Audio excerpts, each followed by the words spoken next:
Honourable members, Deputy Speaker.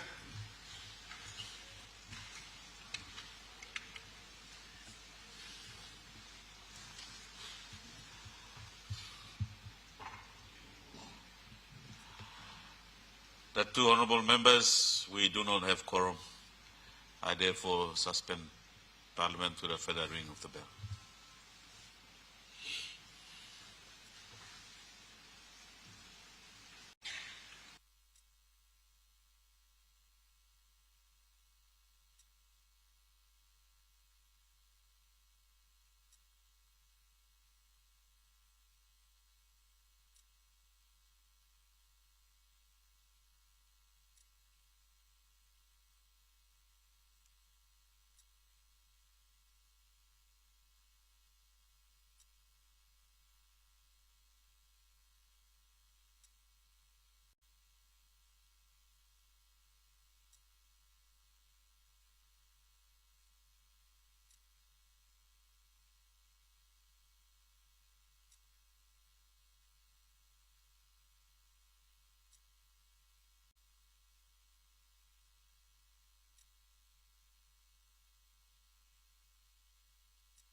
Honourable members, we have a quorum.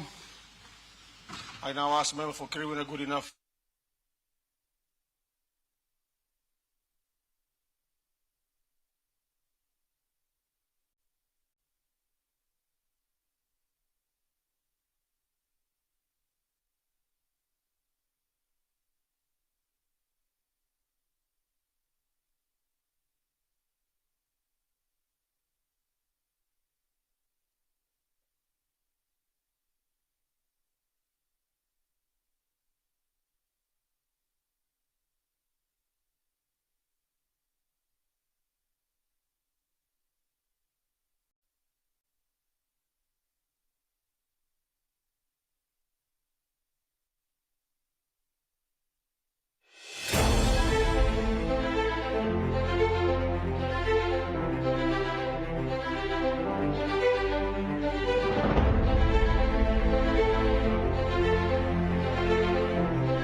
Blessings upon this nation. Father, this morning as we come before you, I want to say thank you for our people of this nation. We thank you for people in the rural communities and areas. We thank you for our people in the urban regions. Father, this morning as we come before you, we ask for your forgiveness. May you wash us, cleanse us, and purify us through the precious blood of your Son, Jesus. Father, this morning as we come before you, we ask and thank you for the difficulties this nation has gone through, yet your hands has been upon this nation. The difficulties that we go through, Father God, you know them. And so, Father, this morning as we come before you, we uplift your name and we honor you. Father, this morning as we come before you, we want to thank you that from the depth of our hearts, may you cause us, Father God, to be more people-oriented, that our hearts will serve our people, that from many you have chosen us for service to our people. And Father, I pray this morning that may your grace and mercy continue to hover upon us. May your grace go with us and be with us.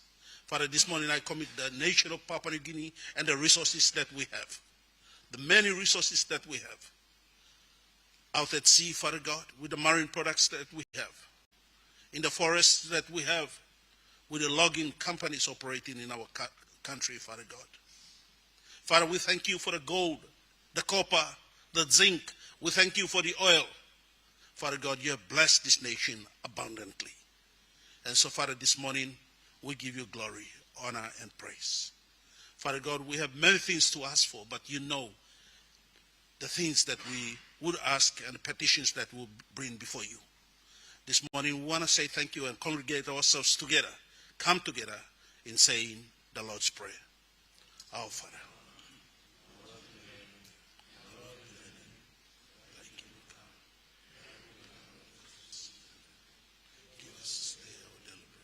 Forgive us our sins, as we forgive those who sin against us. Lead us not into temptation, but deliver us from evil.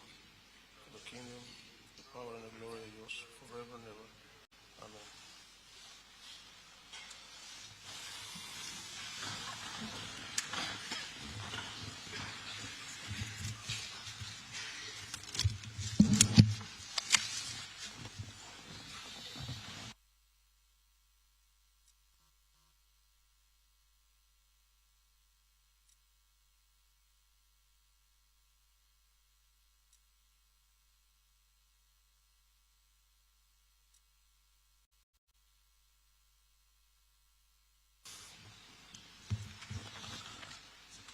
Honourable members, this is to inform you all that Telecom PNG Limited has set up information and product display booth at the Haywing Glass Door. The display features Starlink terminal contacts and other genetic communication systems. All members are therefore invited to visit the booth to learn more about these products and services, engage with Telecom Limited representatives, and explore communication solutions that may be beneficial to your respective electorates and offices. Thank you.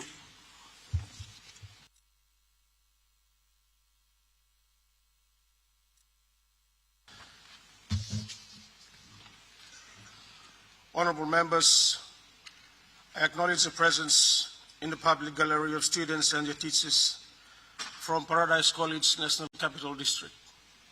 On behalf of the National Parliament, I extend a warm welcome to you all. Clerk, any petitions, notices? Honourable members, question time. Member for Kainantu. Thank you, Assistant Speaker, for recognition of the people of Kainantu. I have a series of questions which I wish to direct to the Honourable Prime Minister. These questions concern the development of Kainantu mine. We have the mining minister, but I have decided to direct this question to the Prime Minister, who is the Minister of all Ministers, for the reason that there has been changes in mining ministry, and these concerns have been raised time and again with different mining ministers over time during this term, and they have not been addressed, and they continue to remain outstanding to the state. So the Prime Minister, being the Minister of all Ministers, need to take on these questions and respond to them.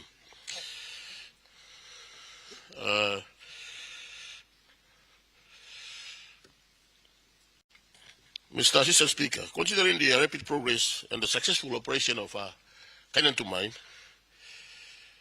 with its earnings exceeding $2 billion annually now, with the opening of the new plant and rapid progress the mine has made,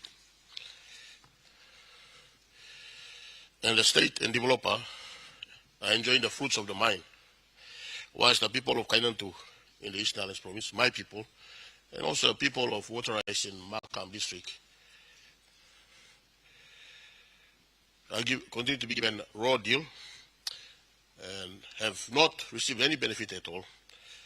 My questions are, firstly, question number one, how soon, or does the government, through the Ministry of Mining and MRA, have any plans to firstly transit the Kainantu mine from mining license, ML, to a special mining lease, pursuant to Section 33 of the Mining Act? And where is such plan?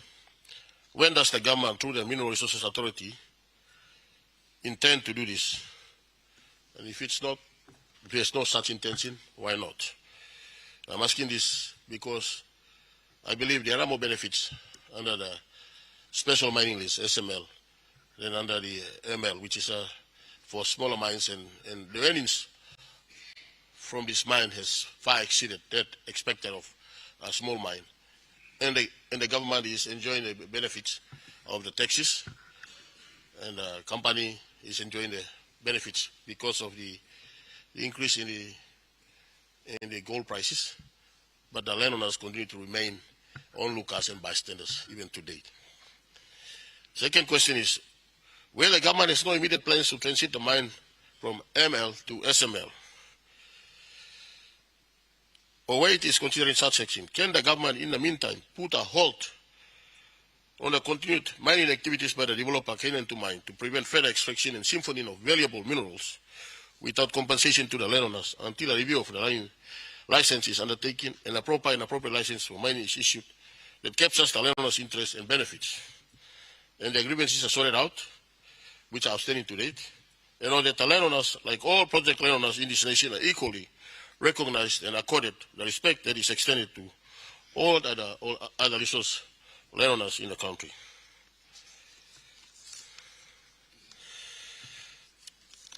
Question number 3.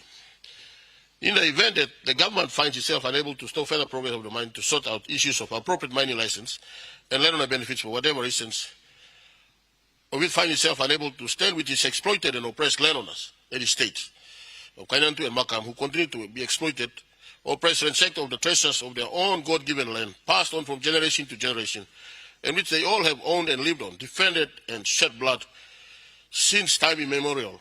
It is now been taken over by government.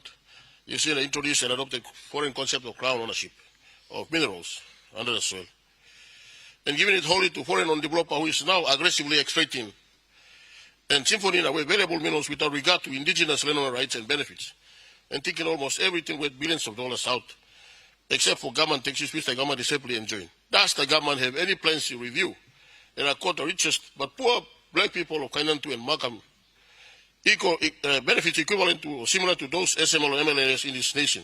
And if so, when can this government do this? And if not, why not? Question number 4. And if this government has no plans, for how long does the Marape Rosso government intend to partner with this developer to exploit my humble people of Kainantu? And for how long will the government continue to allow and condone the exploitation of the rightful benefit from resources extracted from their own God-given land, or allow a foreign-owned developer to continue reaping of the people of the 2 districts of the blessings of the land, and thus leaving them high and dry? Mr. Speaker, under Section 39 of the Mining Act, a mining lease can only be granted for a term not exceeding 20 years, and may be extended for a further term in accordance with Section 46 of the Mining Act. Kainantu Mine started under a mining lease since 2003, or thereabout, and today it has operated for 22 years now. In principle, and going by Section 39 of the Mining Act, a mining lease is to operate for up to 20 years and may be extended further. That being the case, my questions relating to that are: 1, can the Prime Minister admit that despite whatever extension the mining license given or extended to Kainantu Mine, in principle, the developer Kainantu Mine is operating illegally under an expired mining lease, given that the 20 years period for mining lease for Kainantu expired in 2023, and any extension of mining lease beyond 2023 is contrary to the spirit and intent of Section 39 of the Mining Act. 2, if, however, it is operating under an existing mining lease, can the Prime Minister clarify to the people of Kainantu and Makam and to the government of Eastern Highlands and Morobe when the mining lease was extended and why leadership and the people of the 2 electorates and provinces, including landowners, had not been notified or consulted? 3, if, however, no extension has yet been granted to the developer, can the Prime Minister inform this House and the people of the 2 districts and provinces the legal basis for the continued operation of the mine under ML beyond 20 years without proper extension of the mining lease?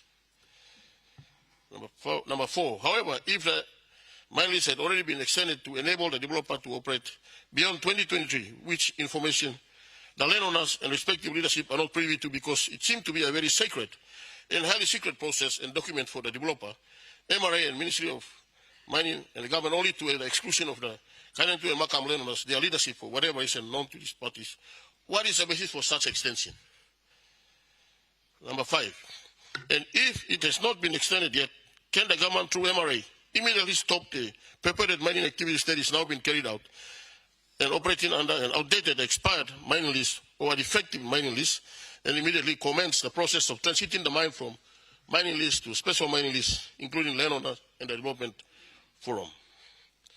Number 6, further, can the state through the mining ministry and MRA consider review of and commence the process of compensation to the landowners of Makam and Kainantu district for all the illegal mining or unjustified mining activities and deprivation of rights and benefits that the landowners had suffered for the last 22 years?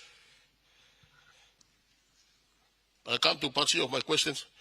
Mr. Speaker, Part 5 of the Mining Act provides for compensation to landowners, and at Section 154 of the Mining Act makes a tenement holder, the developer, regardless of whether one is an exploration license holder or a mining lease holder or special mining lease holder, or lease for mining purposes, liable to pay compensation in respect of its entry and occupation of the land for purposes of exploration or mining or operations ancillary to mining, and for all damages suffered and foreseen to be suffered.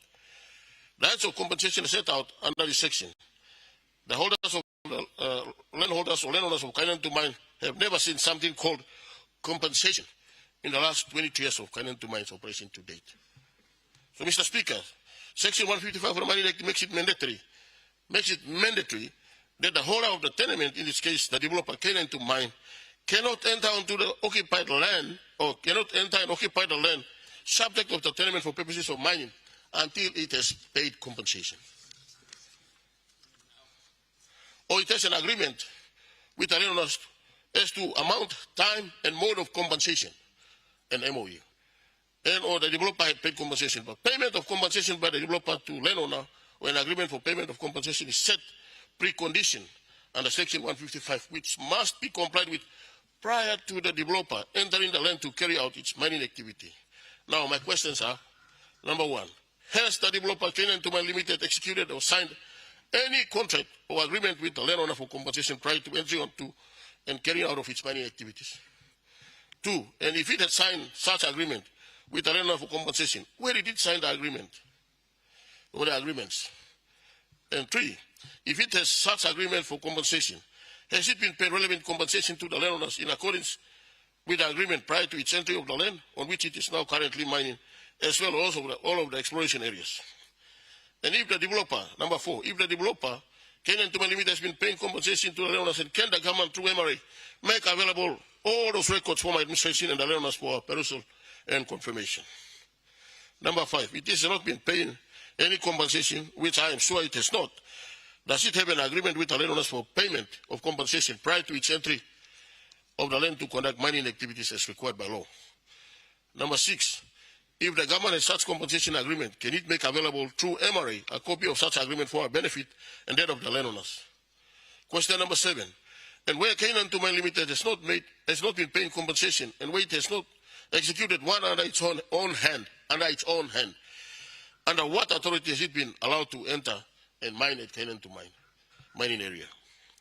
And number eight, question number eight, and if it has not complied with Section 155 of the Mining Act, can the Prime Minister admit that mining activity carried out by the developer at Canaan to Mine is illegal? And if so, can the Prime Minister direct MRA to order a stop on the mining activity and move immediately to get all parties to comply with Section 155 of the Mining Act? Question number nine, can the Prime Minister confirm to this House, to the people of Eastern Highlands and Morobe Province as well as the Canaan to people and Makam people, that the current developer, Canaan to Mine Limited, does not have any agreement with the landowners, including any MOA or MOA, permitting its entry of the land and carrying out its mining activities? Number 10, can the Prime Minister confirm that without any agreement or MOU with the landowners under Section 155 of the Mining Act, and the developer is illegally on the land, and hence entry onto the land and the extraction and removal of minerals from the land consequently is illegal and unlawful? And with regards to Canaan to Mine mining MOU or MOA, I am aware of the 2003 MOA, which was the first and the only MOA signed initially between the developer Highlands Pacific Limited. I was aware that there has never been another subsequent or revised or new MOA with any other developer, including the current Canaan to Mine Limited, which is on site and carrying out mining activities.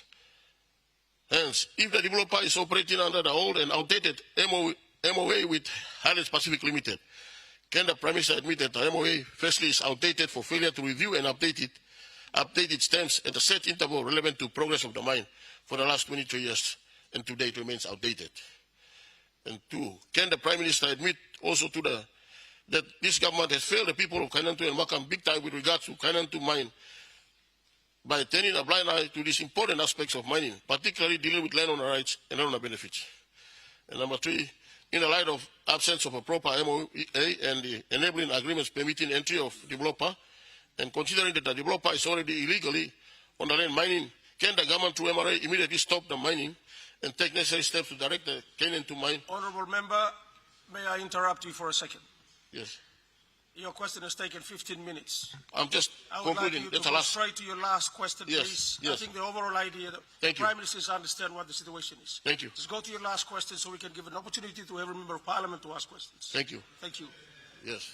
Well, this is a series of questions that has been outstanding for the last 4 years. And that's why I'm taking this liberty. Get to your This is the last only time Canaan to people and Makam people are given an opportunity to speak about a very important development project, Mr. Speaker.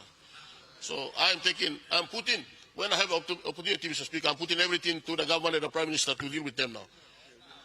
Prime Minister understands the whole idea. Just get to your last question. Thank you. please. Yes, so that I think it's one of the last questions now. In the light of the absence of proper MOA, that's an important one, and other enabling agreements permitting entry of the developer, and considering the developer is already illegally on the mining, can the government through MRA immediately stop the mine and necessary steps taken to direct the developer as well as relevant state agencies to review and update all agreements and records, including compensation to the landowners prior to commencement of the mine. Mr. Speaker, like I have said, I ask this question because these are long, outstanding issues. And the final important question that I wish to pose to the Prime Minister is, you have done well with Oktedi and Pogera, and I guess most other mines. Now, you seem to be forgetting Kainantu. What have you got to say to the people of Kainantu? That's an important question I want to pose to our good Prime Minister. Thank you, Mr. Speaker. Thank you, Member. Honourable Prime Minister. All right, thank you. Thank you, Mr. Assistant Speaker. I wish I had photographic memories to recall all the questions that my brother asked. I was sitting there listening to, and he had 3 series of questions, 5 each, or something like this. But I'll try my best to, in summary, respond, but would really appreciate if the member for Kainantu, who has every right to ask questions for and on behalf of his people pertaining to Kainantu mines, send me a letter, copy to the mining minister on the matters that he's raised today. They are very important. I want to say from the outset, no mining company is operating in this country outside of the regulatory processes. I don't think the present Kainantu mine is operating outside of the regulatory process, but if upon inquiry, and that is so, then government will correct what is wrong. But I want to say from the outset, I think the company is operating under mining lease. We will check the lease conditions, and we'll check all necessary areas that needs to be checked pertaining to landowner benefits, landowner rights, country benefits and country rights, all benefits that is due to the people of Kainantu and Makam, to the people of Eastern Highlands and Morobe, to the people of the districts concerned. So that is an assurance I could give. This government is pretty much renowned for our advocacy for landowners to be appropriately benefited, for host districts and provinces to be appropriately benefited. In fact, this Pangu Coalition's overarching policy is that any benefit that is secured, 40% of total benefit is passed back to the province and people in which the resource is extracted from. So that policy envelopes Kainantu mine as much as other mines. In that ambit, we've progressed POGRA in a new POGRA where we got 51% equity, of which 40% is passed back to the provinces and the landowners of our POGRA. Likewise, we are adjusting in the Oktedi benefits, in the oil and gas sector, in the fishery sector, in the forestry sector. Any resource we harvest, around 40% must go back to the people in the resource precinct, simply because they are project security. So in that context, Kainantu is an important mine. Remember, it is in your electorate. I've visited that mine twice already. And if there are any infringement to law, then we will bring it to notice and we will reconcile. I understand your views that the mine is now no longer qualified to operate under mining lease. It must migrate to a special mining lease regime.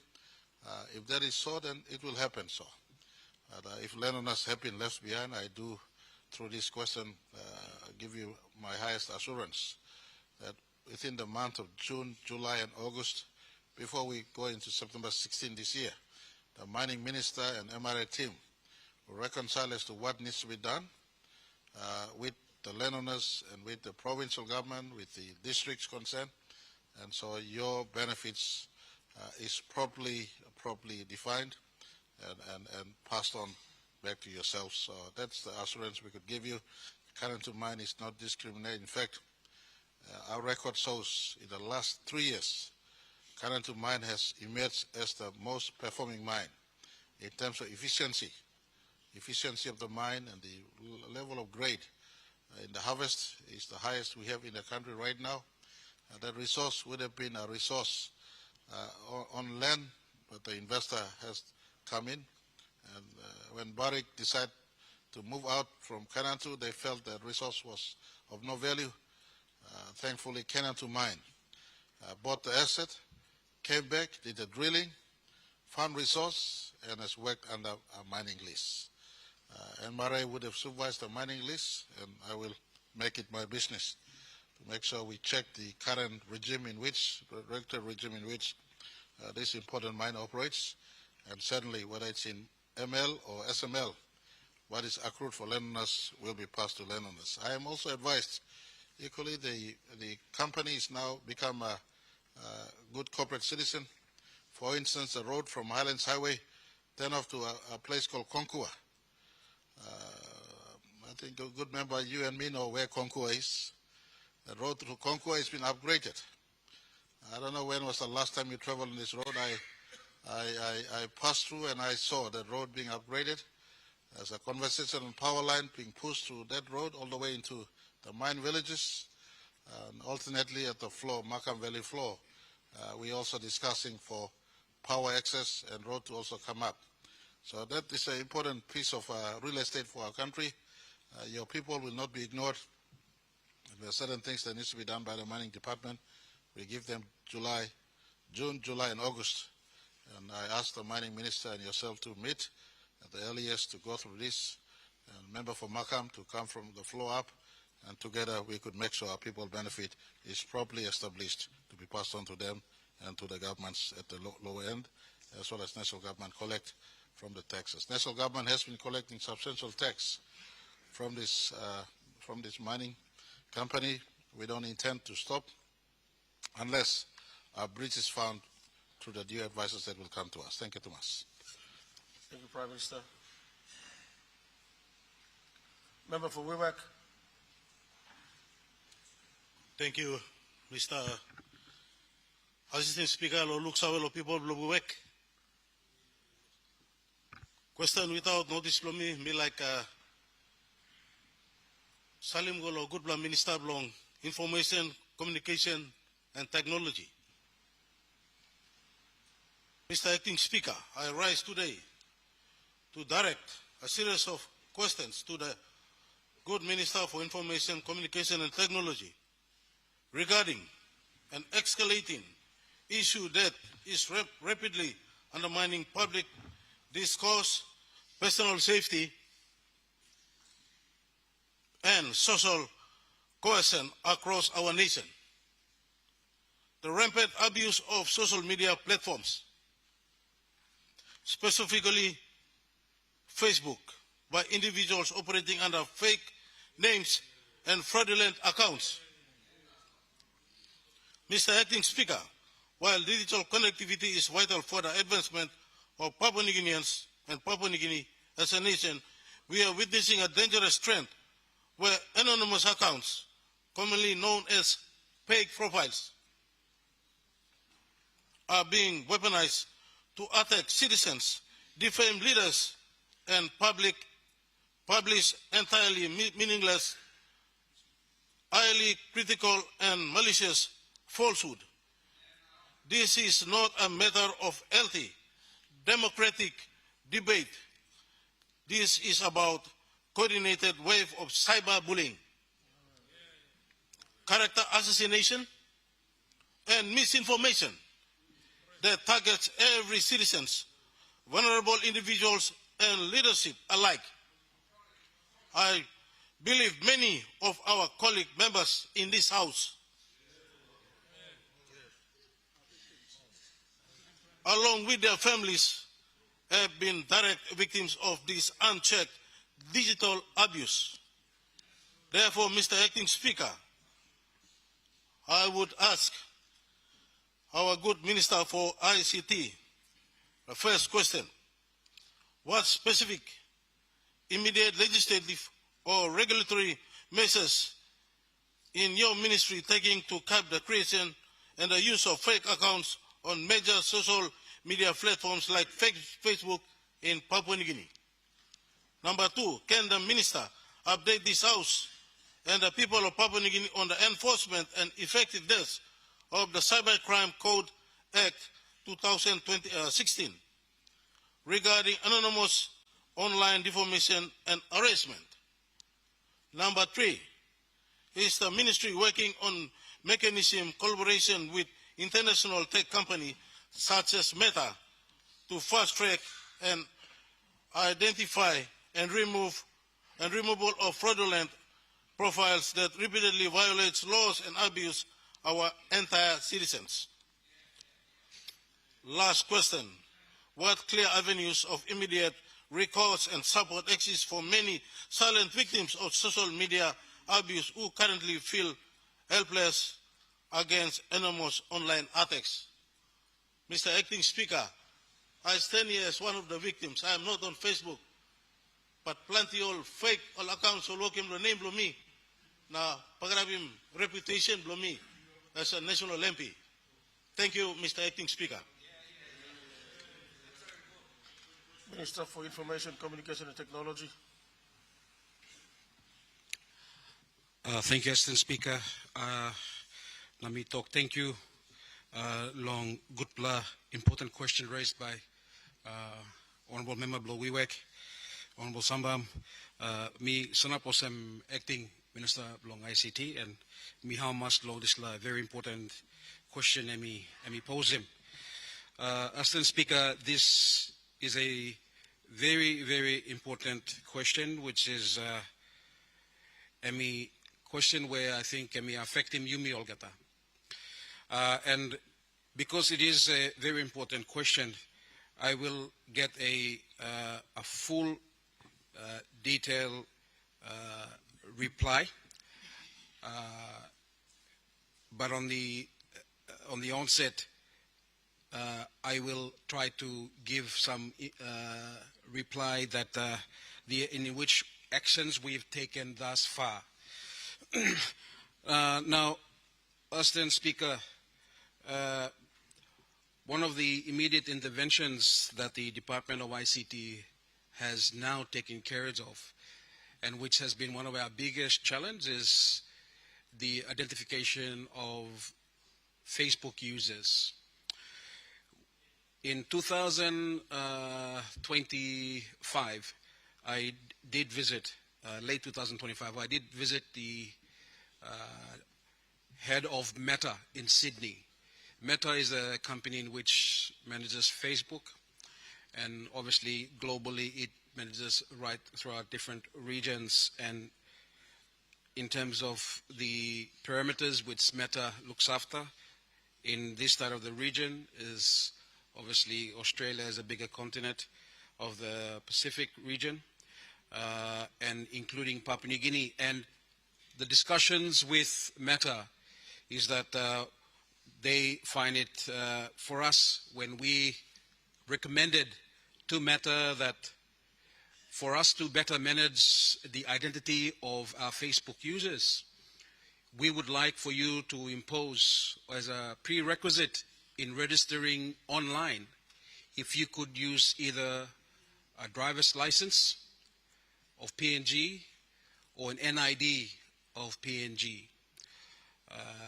In any case, one of the challenges that they face is that their feedback was that there is a law of privacy, which makes it difficult.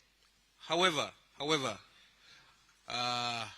Assistant Speaker, that is the same line they've kept on repeating. I now know that my department have engaged with them in several moments of engagement in trying to address particularly the users of Facebook and quarantining Papua New Guinea so that we can identify those that use this tool or this application inside PNG. So what our department has done now is that we've recently launched what we call our digital pass or digital ID.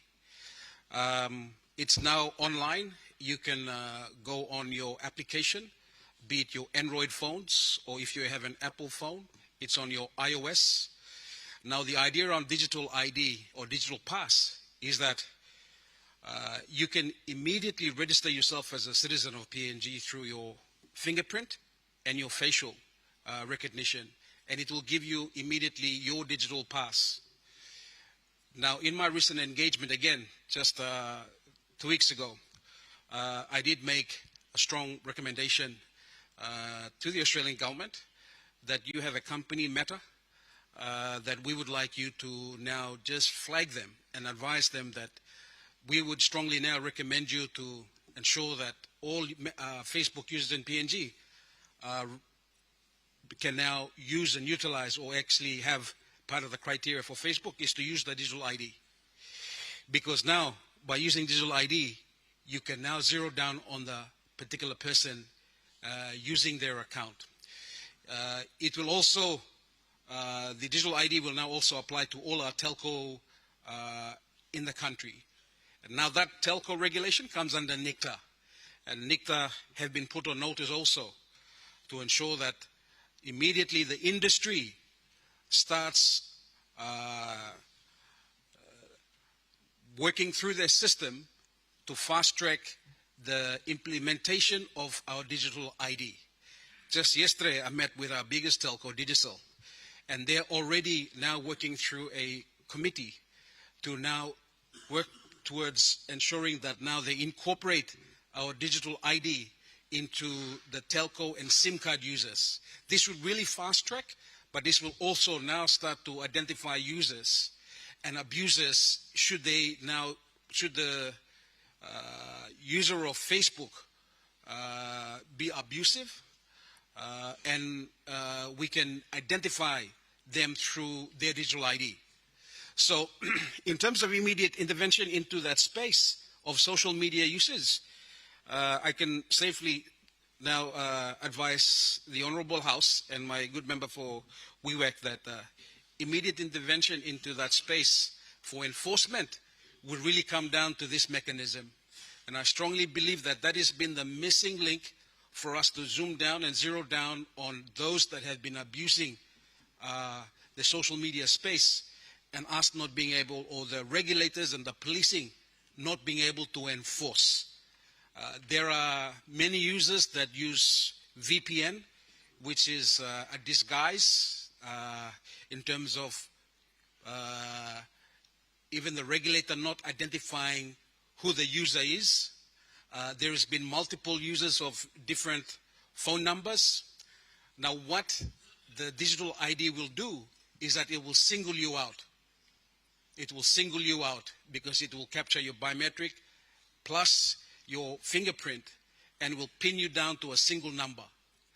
So that way in itself now it will zero down on a single user, and so you can now start have that traceability when you are trying to enforce those that are using the social media platforms such as Facebook to discredit others or other citizens. So I just wanted to give confidence to the House and to our good member for WEWAC that one of our biggest challenges has always been about identifying and zeroing down on the Facebook user. And the mechanism and the tool that we're using now and we will be implementing or already started to implement is the use of our digital ID, Honourable Assistant Speaker. And so that will now help us with our enforcement. And I just want to encourage all our honourable leaders, please, if you do have time, the applications are right now available. Go down on your, if you have an Android phone, go to your Google Play.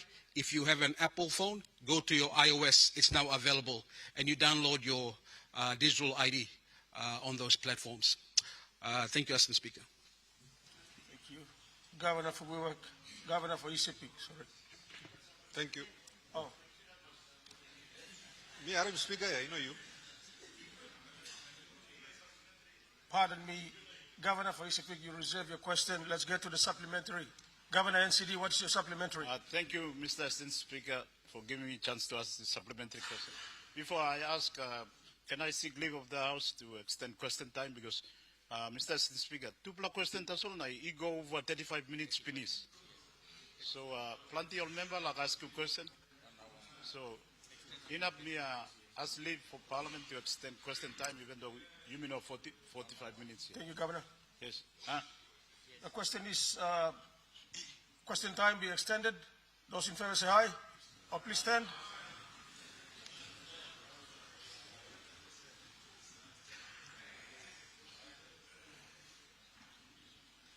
We have absolute majority. Honourable members, question time is now extended for another 20 minutes. You can continue with the supplementary, Governor. Thank you, Assistant Speaker. Supplementary question, let me like ask him, Minister too long, ICT, media information, about the Starlink. You may get a plenty of you mean inside government official, you play work long, promote him as a Starlink for reasons like connectivity and that kind of thing. But you got bedside plus Starlink. Me one long government side, you plus survey. Me by asking question, me. That is not a supplementary question. That is a totally new subject you're raising on the floor of Parliament. No, it's about ICT. And we will regard that as a new question. Me So like you may Minister reserve give your report question. too long about Starlink. In No. this report, them can present in the Parliament. Honourable Give- Governor, you reserve your question. You can ask that later. All right. As for the supplementary, Honourable Governor for Isipik, you may continue with your question. Thank you, Mr. Speaker. Me, I'm a mas long, strong pla ruling blow you. Let me come down good. Mr. Assistant Speaker, ask him blow me one kind too, but me put him straight to go long. Minister blow mining. Mr. Assistant Speaker, he got plenty of alluvial mining operations. He walk long, come up long, country blow you me. Na mi bla tu long isipik, mi bla got one play mi oklo operate on top long common base village na biani ma amaku warai come down ni kam lo Maprik town. Na mi understand osem this law mining list too where MRA give him out one pla mining list mi karam up him half long Maprik town too, including where house he mi sanap long him. Na mi bla got plenty heavy come up lo this pla mining operation long inside lo communities na mo lo pining road blong me come down biani warai come close to Maprik town. Now, Mr. Speaker, me look sabe also.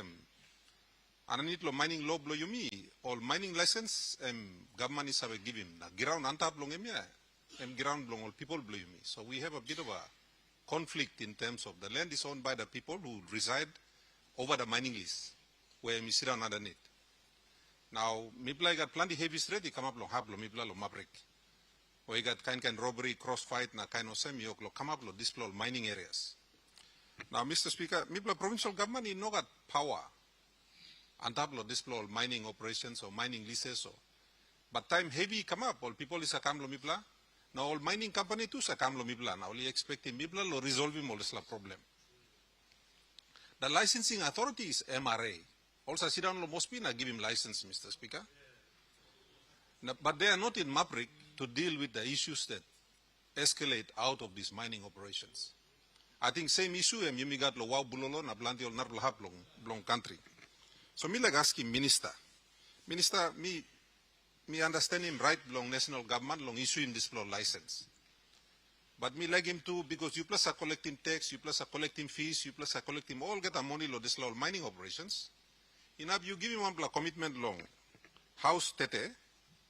Suppose you enough lo sali one officer come na or two or three officer come na permanently based lo Maprik. So that all you can look lo, not only the operations in Maprik, you may got antap lo Sumwari, you may got lo Tamo lo Engoram, where plenty fight work lo come up lap, no lo Kiliman Meritu go come start.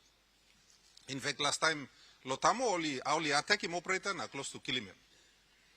Now, Mipla no got ability as a provincial government to monitor those things because those are national government powers, Mr. Speaker. So enough, Minister, you give him commitment now.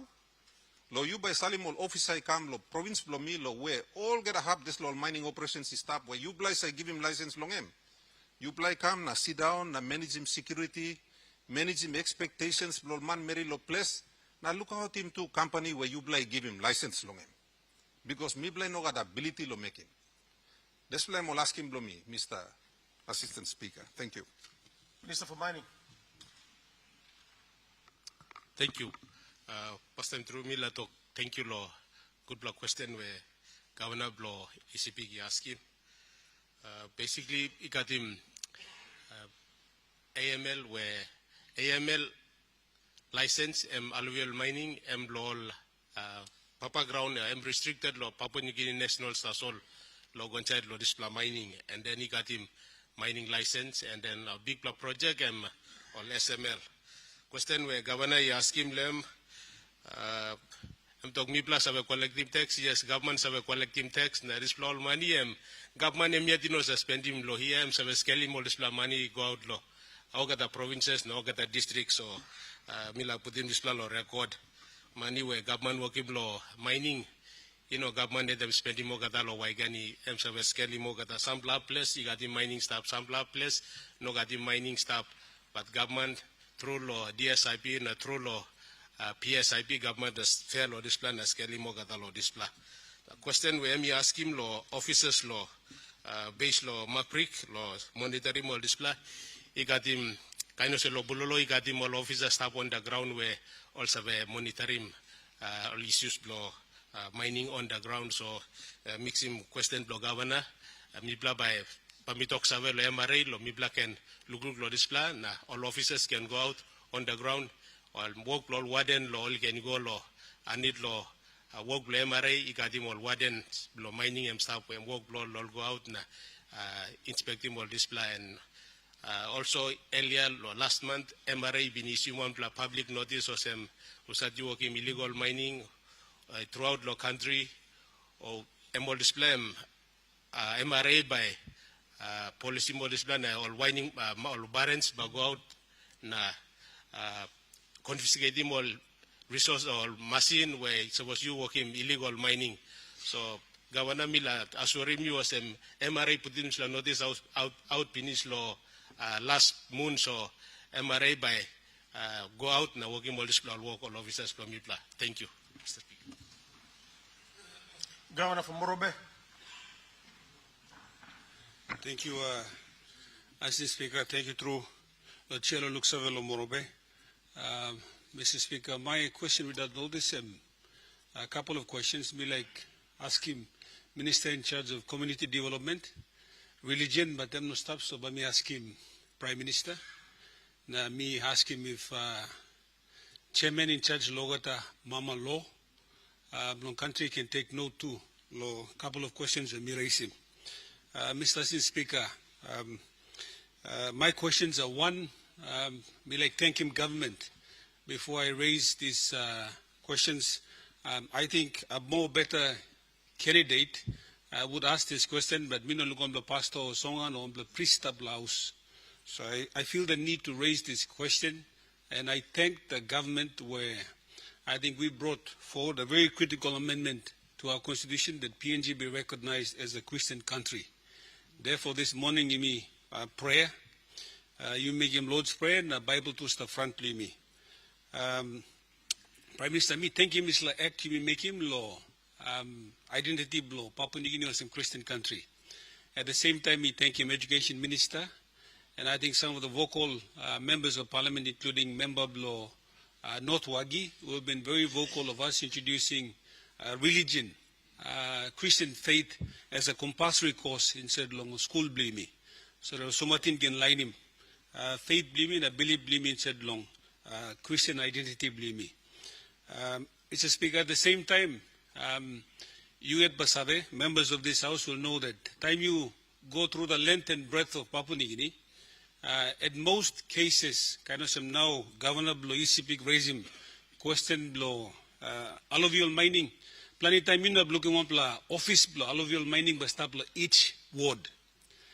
You know looking office blow, forestry stop each ward blow country, more than 6,000 wards blame PNG, but by looking blow churches stop. Throughout the country, every ward area got one church or two or three.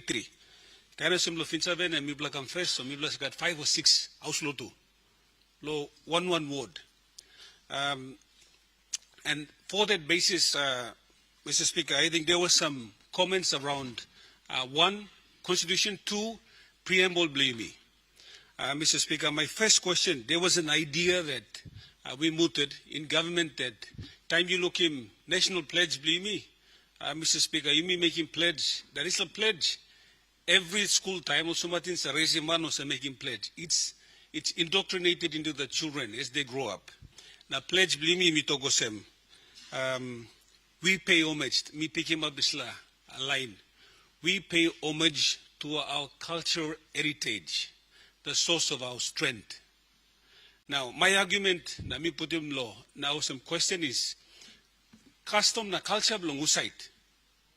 Because you got kankin culture. Some culture, you kiliman, kankin pasin way, you got lo country.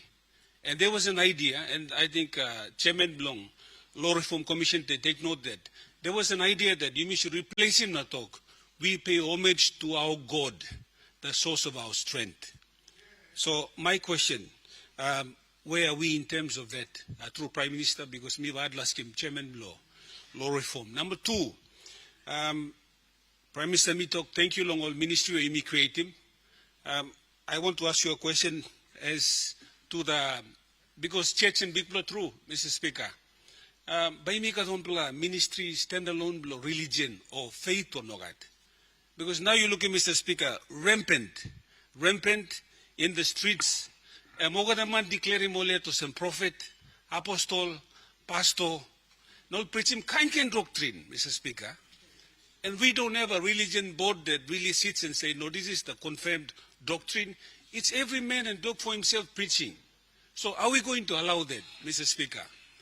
Number three, time you go long ausik na sejen la operate lo hatlam blaman, sejen sa wasiman blam 100 time. Now this all pastor where you allow him to preach too. They are touching the minds and hearts of our people. Now whatever they tell them, for example, Mr. Speaker, time you government talking about go lo ground, no lim ground na walk. Sample pastor out them talk na talk. Beten, God bless him you. So it's going against the grain of what we as a government are telling our people to work. Some of these pastors are telling them, pray, pray, pray, God bless him you. So my question, without notice, one, by me amenim, this la tok blimi sem strong blimi kam lo God, or by me lare mo sem strong blimi kam lo culture. Number two, you got plan lo you got some like a religion board where. And can talk right of some certified pastors go to school 4 years, 3 years can out them talk or anybody lo declare me or some profit. Number three, by me said putting on place standalone ministry, coffee you go long country, ogara man millo no got coffee, some man so got gold mine, guess. But auslo to him stop lo ogata lo Papua New Guinea. So you must cut on place standalone ministry belong religion or faith that's all because it affect him. All Papua New Guinea people blame me. Thank you, Mr. Speaker. Luksavelo Morobe. Thank you. Honorable Prime Minister. All right, Mr. Assistant Speaker, me thank him, Governor Morobe, long question proposal blogan. I may put him Kamla Yumi, long Thrim Law, reorder him national pledge blame. Think this plan me higher than my pay grade. Need him collective wisdom lo email kada. So, Mr. Speaker, I propose that the good governor may put him this thinking blogan into a proposal. Kesim assembly blogan lo Morobe endorse him.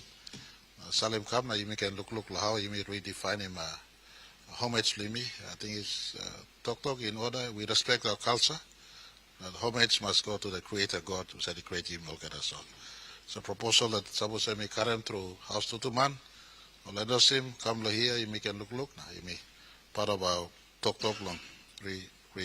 Strong him can constitutional identity blame we can look and display. Thank you, Mr. Speaker. Minister. Honorable Member for Tarasia. Thank you, Assistant Speaker Luksavelo Talasia. Assistant Speaker, my question without notice goes to the Minister for Lands and Fiscal Planning. Assistant Speaker, the registration of incorporated land groups or ILGs remains a lengthy, costly and cumbersome process of customary land owners. The process involves clan mobilization, preparation and adaptation of family trees, registration of birth certificates with the National Identification System, and the lodgement of application with the Registrar of ILGs.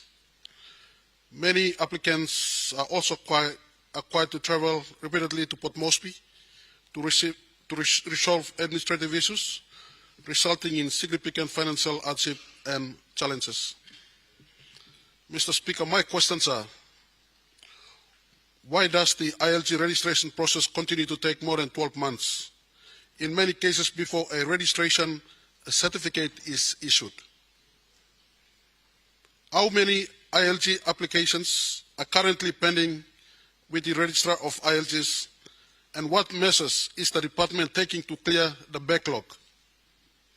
Does the government have any plans to decentralize the ILG registration process to provincial or regional lands office to improve accessibility and reduce delays for rural communities?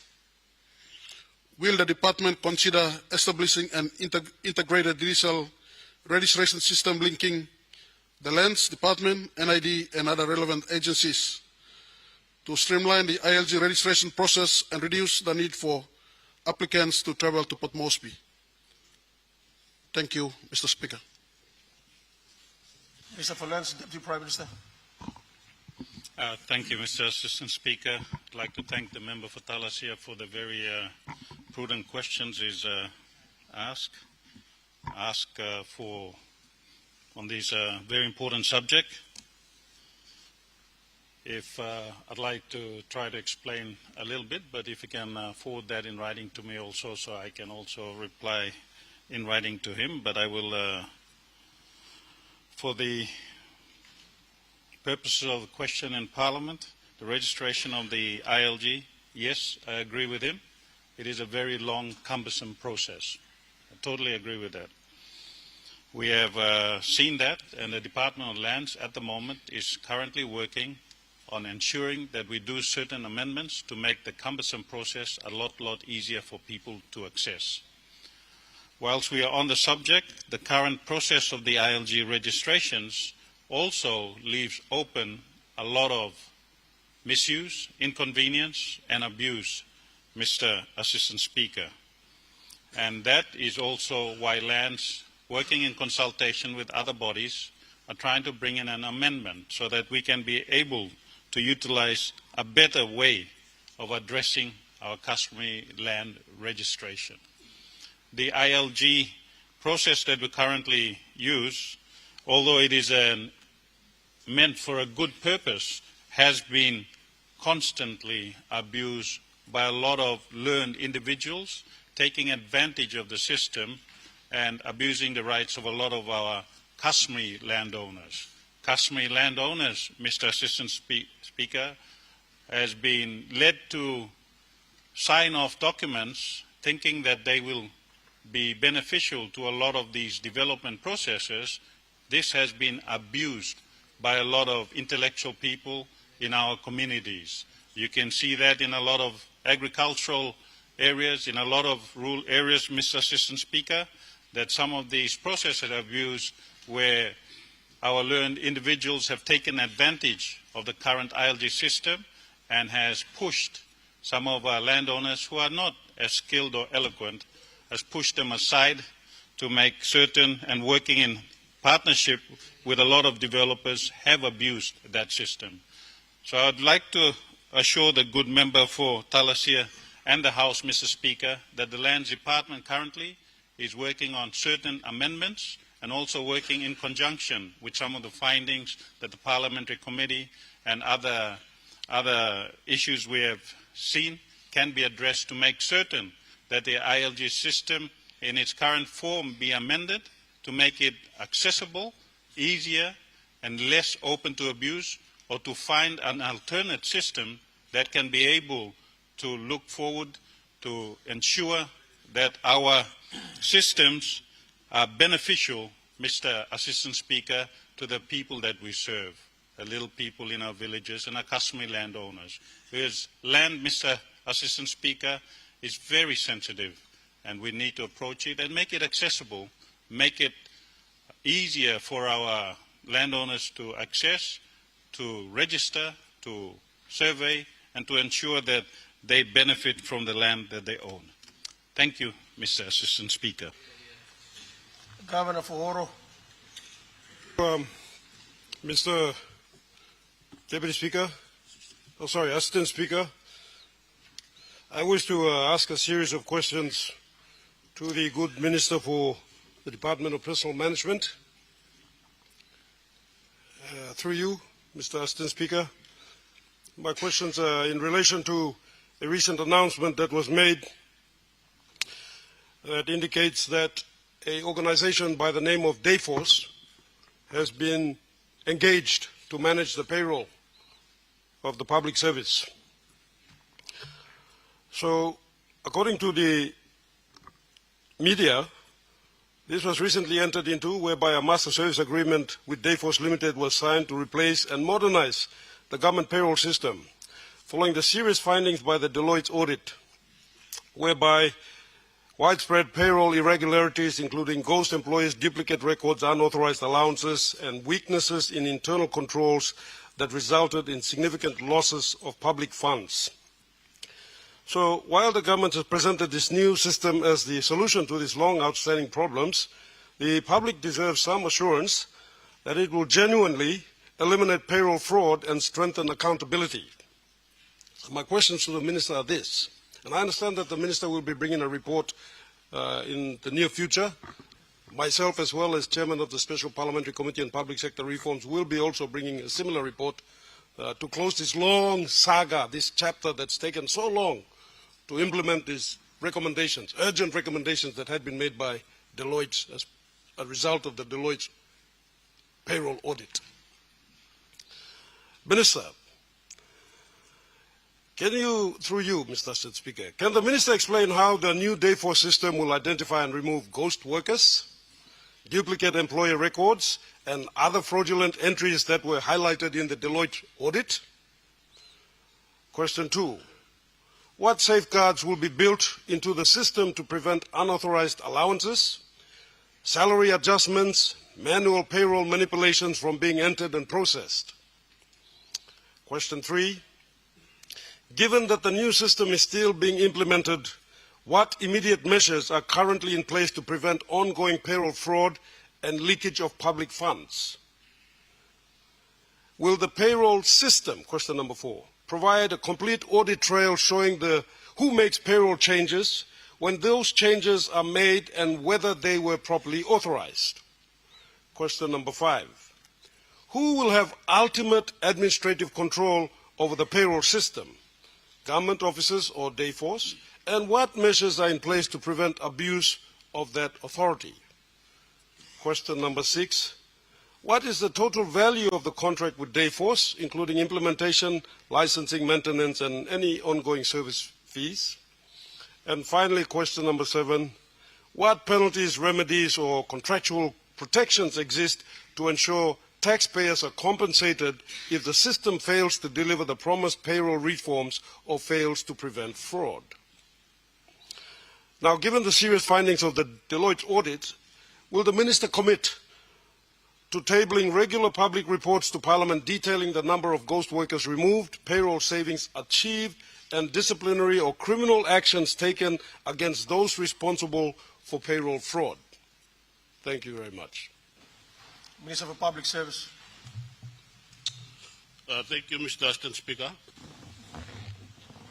This question, I thank the Governor for Oro and also my Chairman for the Public Sector Parliamentary Bipartisan Committee on Public Sector Reform. The question that the Governor and my Chairman has asked is highly technical. So I'll try to answer some of them, and most of them are basically captured in the new version that the Department has already embarked on. Firstly, I'd like to announce to the Parliament and also to our public service that the Master Service Agreement was signed 2 weeks ago in Sydney between the Dayforce Australia and the government of PNG.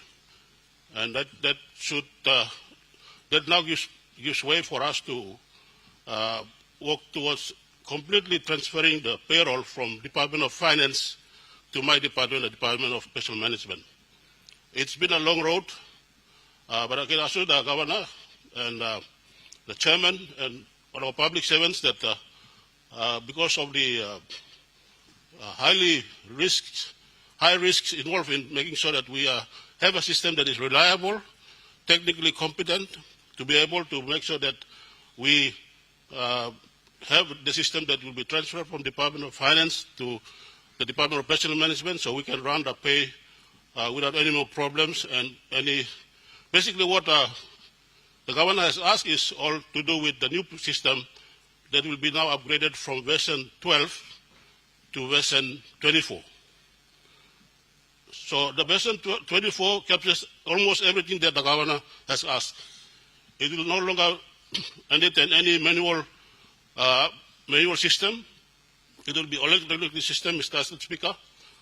No more, like now, the government spends about 200 or 300 million every fortnight to pay the 130 or 60,000 public servants across the country. And within one press of a button of one officer, the 200 or 300 million is paid out to the banks and the bank accounts of all these public servants. Just one press. And so this system that we are not going to start to implement in the next, we're looking at, Mr. Assistant Speaker, at the end of this month, there will be a short ceremony that we will now witness the transfer, complete transfer from Department of Finance to Department of Pension Management towards the end of this month. What will happen is, Mr. Assistant Speaker, is this. For example, if all our HR officers in the provinces or in the government departments submit a PVA, pay variation advice, to maybe pay or deduct a pay to a finance company, for example, for a deduction, that will no longer be done manually. It will be done now electronically. So you compare the system with the Department of Finance that is now using the server called IFMS. So the Alaska payroll, Mr. Assistant Speaker, is the same that will be run for all payroll management. So in parallel with finance, finance is responsible to make payments or transfer of funds to agencies on when it is required. For the case of payroll, the Alaska payroll system, this is to do with a press of a button every fortnight to remit out a total of 200 or 300 million kina, one press of a button by one person only, to hit all the public servants' accounts in just a second. And so this system now is reliable, it's no longer manual. We will also have passwords issued out, so we know exactly which paying officer in each agency has authorized that or agency head. So when there is a fraud or involved in duplication of names or whatever, we will pick out in the system. So I'd like to thank this government, Prime Minister, and the government and the Treasury also for releasing, and also commendation to you, Chairman, yourself, and Governor, for being the force behind me and from my department to make sure that we work together and especially to get a Deloitte report out. This is the implementation, Mr. Assistant Speaker, of the Deloitte report that was heavily enforced by the Chairman and Governor Foro. So I'd like to announce to everyone that we will no longer be using that. It's the same thing that IFMS system is now. The Department of Finance, District Finance Manager, and the District Administrator no longer sign forms. Everything is on the phone with a password. So we'll be doing that as the same system that we'll be using. This is now upgraded to version 24, and we'll have no longer manual manipulation. For example, the leave entitlements will be issued from that, and you can use that to payroll. I sign my Form 11 on the phone. I don't use any more printer and scanner. So it's instantly done on the phone. So that is why, Mr. Assistant Speaker, it's called a smartphone, not for anything to be. So I would like to talk and assure more public servants and all agency heads, ministers, governors, to support your HR office so that they can competently run the system when it's operational. But thank you, Mr. Speaker, Assistant Speaker, for this, and also thank the Governor for the question. Thank you. Member for Abao. Thank you, Assistant Speaker, for recognizing the people of Abao in the last half a minute. I got two very short questions in relation to two activities currently happening on the Magi Highway, and the question without notice is directed to the good Minister for Highways and Works and Highways. There are two major contracts that the good government has given on the Magi Highway. One of them is the new one, which is to upgrade and seal from Imila Bridge to Moreguina turnoff, but it's actually Manabo turnoff. So if the minister can take note of these names of the contract areas. The current contract is now doing upgrades from Imila, and it's now come to Kupiano turnoff. The gravel pitch that they are using is between Kupiano turnoff and Kupiano town. And their base is between Kupiano turnoff and Kupiano town. The current contract has not included the upgrade and sealing from Kupiano turnoff to Kupiano town. It's like a contract that will seal from, for example, from Gaire to before Gaire, and about 6 miles before Mosby, the sealing stops. It's exactly like that principle. So I'm requesting through you, and part of my grievance debate, but I'm formalizing it through our normal request on behalf of the people of Abao, but not only the people of Abao, but now that the highway is to Milne Bay, the whole of Milne Bay and Central Province people are using this highway. Because Kupiano is our headquarters, and this current contract, and from Kupiano turnoff to Kupiano town is 7 kilometers.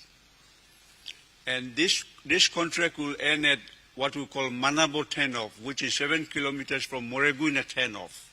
So my request on behalf of the people of Milne Bay and Central, particularly for Abao, is can this contract include the 7 kilometers from turnoff to Kupiano town? Because it's our headquarters. And then the 7 kilometers can be shortened from Manabo turnoff back to Moreguina town turnoff with the same contractor. Because it's very sad, while the headquarters of this contractor is between Kupiano and turnoff, and they're using gravel in between, it would be really good to upgrade this area before they move on to further down to Moreguina turnoff. So that's the request, and I want to thank the government for including this upgrade to seal on this important part of the highway, and I'm really grateful. The second question is the current contractor, I believe, has been awarded for probably about 2 or 3 times on the same area.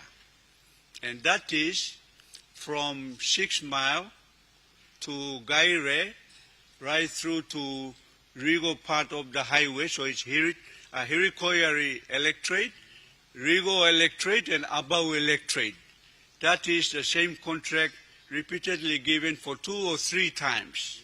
Now this is what's actually happening. I traveled 2 days ago back from Kupiano. Because this contractor has been given a very long part of the highway, the current re-graveling going on from 6 Mile to Gaire has taken a long time. They've also gone to Rigo side to clean up the broken up pieces of the sealed highway, put gravel on them, but because it's so far away, they're still back here in Gaire, and all those gravel is washed away. My question is, why can't the government review this contract and allocate this long length of this highway to 2 or 3 contractors?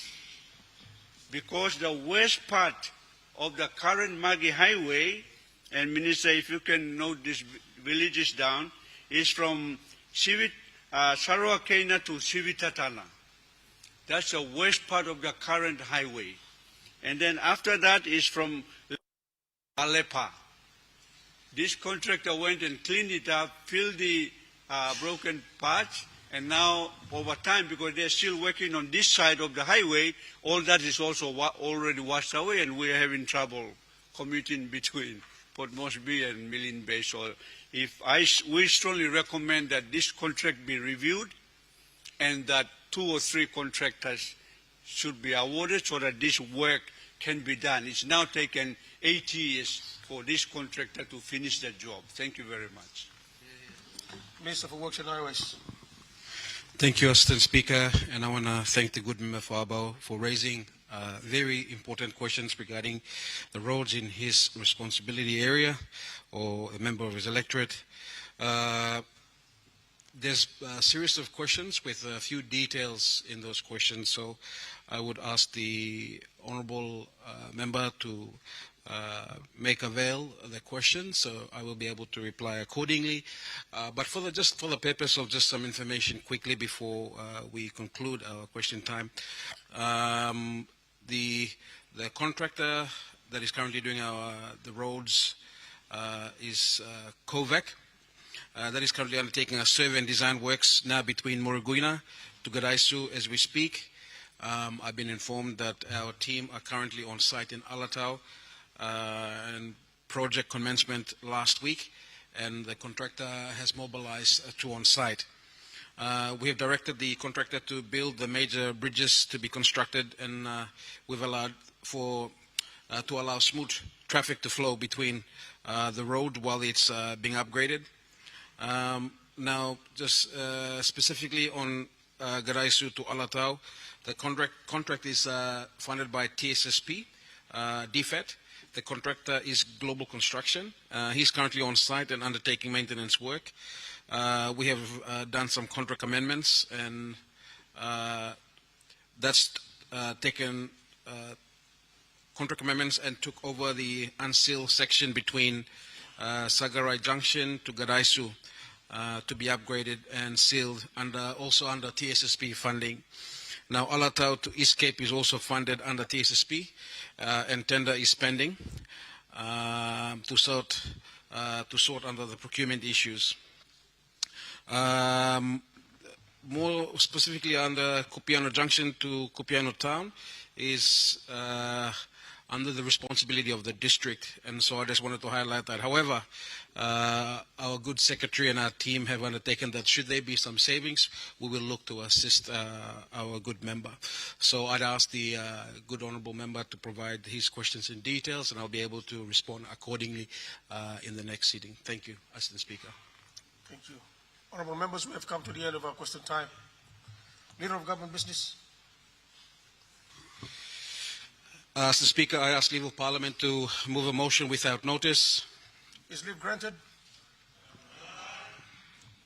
Leader of Government Business. Mr. Speaker, I move that some of the standing orders be suspended as would prevent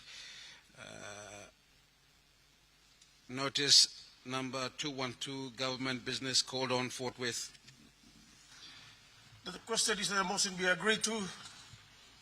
Those in favor say aye. Those against say no. Ayes have it. Clerk.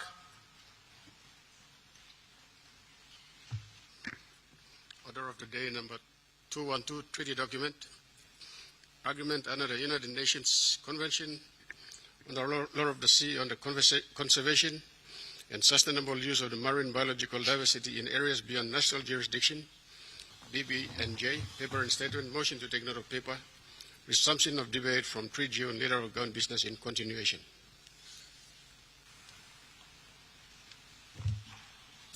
Leader of Government Business. Mr. Speaker, I rise to support the ratification of the agreement of the conservation and sustainable use of marine biological diversity of the area beyond national jurisdiction, commonly known as the BB&J agreement. Mr. Speaker, this agreement is not simply about the conservation, it is about sovereignty, economic opportunity, and Papua New Guinea's future as one of the world's great ocean nations, or nation. Mr. Speaker, PNG is not only a land of mountains, forests, and rivers, we are also a major maritime nation with exclusive economic zones covering more than 2.4 million square kilometers. Our future, Mr. Speaker, prosperity will depend not only on what lies beneath our land, but also on what lies within and beyond our oceans. Mr. Speaker, the blue economy is one of our great economic frontiers of this century, and PNG must be positioned to participate in it. Mr. Speaker, this agreement does not diminish PNG's sovereignty. Our territorial waters remain ours. Our exclusive zones remain ours. Our sovereign rights remain protected under international law. Mr. Speaker, by ratifying this agreement, we are not surrendering our sovereignty. We are exercising sovereignty by ensuring that PNG has a voice in shaping the rules that will govern the future of our ocean. Mr. Speaker, the agreement also creates opportunities for scientists' research, technology transfer, capacity building, international partnership, and future benefiting sharing from maritime genetic resources. Mr. Speaker, this is not merely an environmental agreement, it is an economic and strategic agreement. Mr. Speaker, as Melanesians, the ocean is more than water. It is our history, it is our identity, and it is our highway. Healthy oceans mean food security, livelihoods, biodiversity, and resilience for our coastal and island communities. Protecting the ocean is therefore not only an environmental responsibility, it is a national responsibility. Mr. Speaker, failure to ratify risks excluding PNG from future decisions that will directly affect our region and our interests. Mr. Speaker, we are not at the table. Pardon me, Mr. Speaker. If we are not at the table, others will make those decisions for us. PNG must never allow that to happen. Mr. Speaker, this agreement strengthens our international voice, protects our strategic interests, and positions PNG as a leader in the Blue Pacific. It does not weaken our sovereignty, Mr. Speaker, it strengthens it. For these reasons, I support the ratification of the BBA-NZ agreement and commend it to this honourable House. The land made us a nation, but the ocean will help determine our future as a wise parliament would protect both. Thank you, Mr. Speaker. Minister of Foreign Affairs. Oh, pardon me. Governor Horo. Mr. Assistant Speaker, I wish to also commend the good Minister for Foreign Affairs and also join the debate in support of this. And I have a few points to add or to make mention of here. Mr. Speaker, the Pacific Ocean contains some of the richest and most diverse marine ecosystems on Earth. Many species inhabiting our oceans remain unknown to science. Many possess potential medicinal, scientific, ecological, and economic value that future generations may depend upon. Once these ecosystems are destroyed, they may never recover. And as custodians of one of the most significant marine environments, Papua New Guinea has both a moral responsibility and a national interest in ensuring their protection. We therefore have every reason to support efforts that strengthen marine conservation, improve scientific research, promote sustainable fisheries, and ensure that marine resources are managed responsibly. Mr. Speaker, whilst conservation is the stated objective of this agreement, one issue that continues to concern many Papua New Guineans is the growing international push toward deep-sea mining. The reality is that humanity's knowledge of deep ocean ecosystems remains extremely limited. The world's most eminent scientists agree on this. For instance, the impact of deep-sea mining on the pelagic waters, where life forms in the ocean. Life on this earth formed in the oceans, by the way.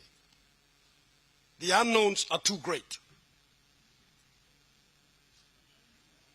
Therefore, the potential consequences are profound, and deep-sea mining may result in the destruction of unique seabed habitats, the extinction of species before they have even been identified, massive sediment plumes spreading through the water columns, disruption of marine food chains, adverse impacts on fish stocks and migratory species, long-term ecological damage that may be irreversible and that will impact significantly in a negative way towards our coastal communities.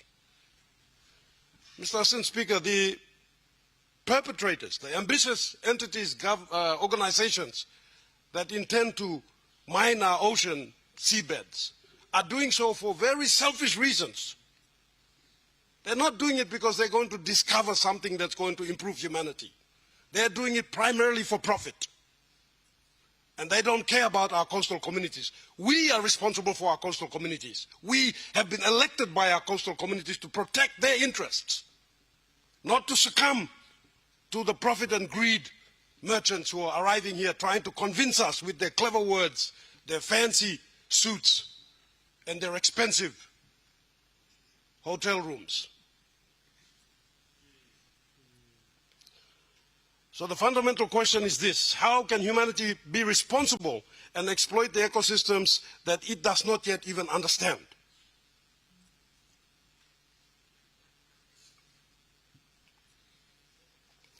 Mr. Assistant Speaker, the impact on coastal communities is profound. This is about our people. Throughout Papua New Guinea, hundreds of thousands of citizens depend directly upon healthy marine ecosystems for food, employment, income generation, and cultural continuity. The fishermen of Oro Province, the coastal communities of Milne Bay, the people of Manus, New Island, East Sepik, Bougainville, and West New Britain, leaders, all of you are here, elected by these people to protect their interests at all times, 24/7, 365 days a year, as long as you are a member of parliament, as long as you are a leader. When marine ecosystems suffer, it is these communities that suffer first. For instance, just most recently in New Ireland, we had dead fish rising up. And the coastal communities were very frightened. I am sure that the good Minister for Fisheries will bring a report explaining what this is all about. But that in itself is an example of what happens when we don't pay attention to who's in our waters doing what. Any activity that threatens fisheries resources, marine biodiversity, or ocean health threatens the food security and livelihoods of ordinary Papua New Guineans. The economic interests of a few must never be allowed to outweigh the long-term interests of the many. Mr. Speaker, Papua New Guinea has already learned difficult, costly lessons regarding deep-sea mining. The Solwara 1 project, failed project, was promoted as a revolutionary development opportunity that would place Papua New Guinea at the forefront of a new industry. Instead, it ended in financial collapse, uncertainty, controversy, and significant losses to the tune of more than 300 million kina. Taxpayers' money. The experience demonstrated the dangers of moving ahead with emerging extractive industries before adequate scientific understanding, environmental safeguards, and financial protections that are firmly established. We should not repeat mistakes that have already cost our nation dearly. Mr. Speaker, international environment law recognizes what is known as the precautionary principle. The principles state that where there is a risk of serious or irreversible environmental damage, the absence of complete scientific certainty should not be used as a justification for proceeding with potentially harmful activities. There are a few situations where this principle is more relevant than deep-sea mining. The burden of proof must rest upon those advocating extraction, not upon those seeking protection. Mr. Speaker, conservation requires enforcement. Who are moving around in our waters?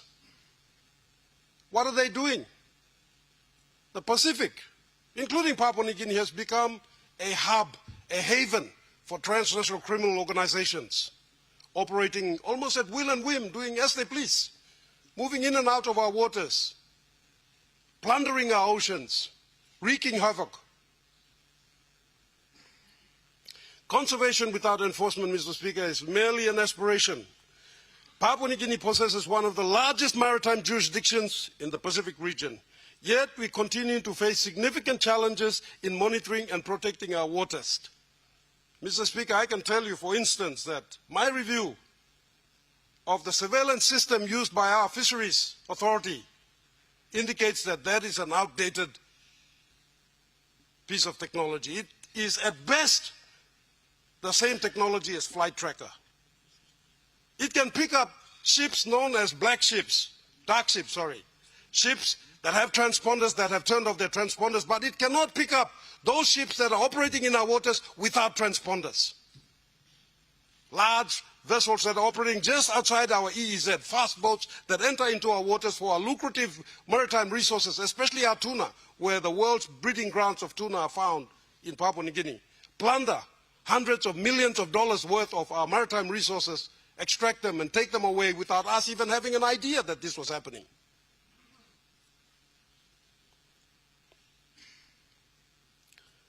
This illegal, unreported, and unregulated fishing continues to deprive our nation of valuable resources.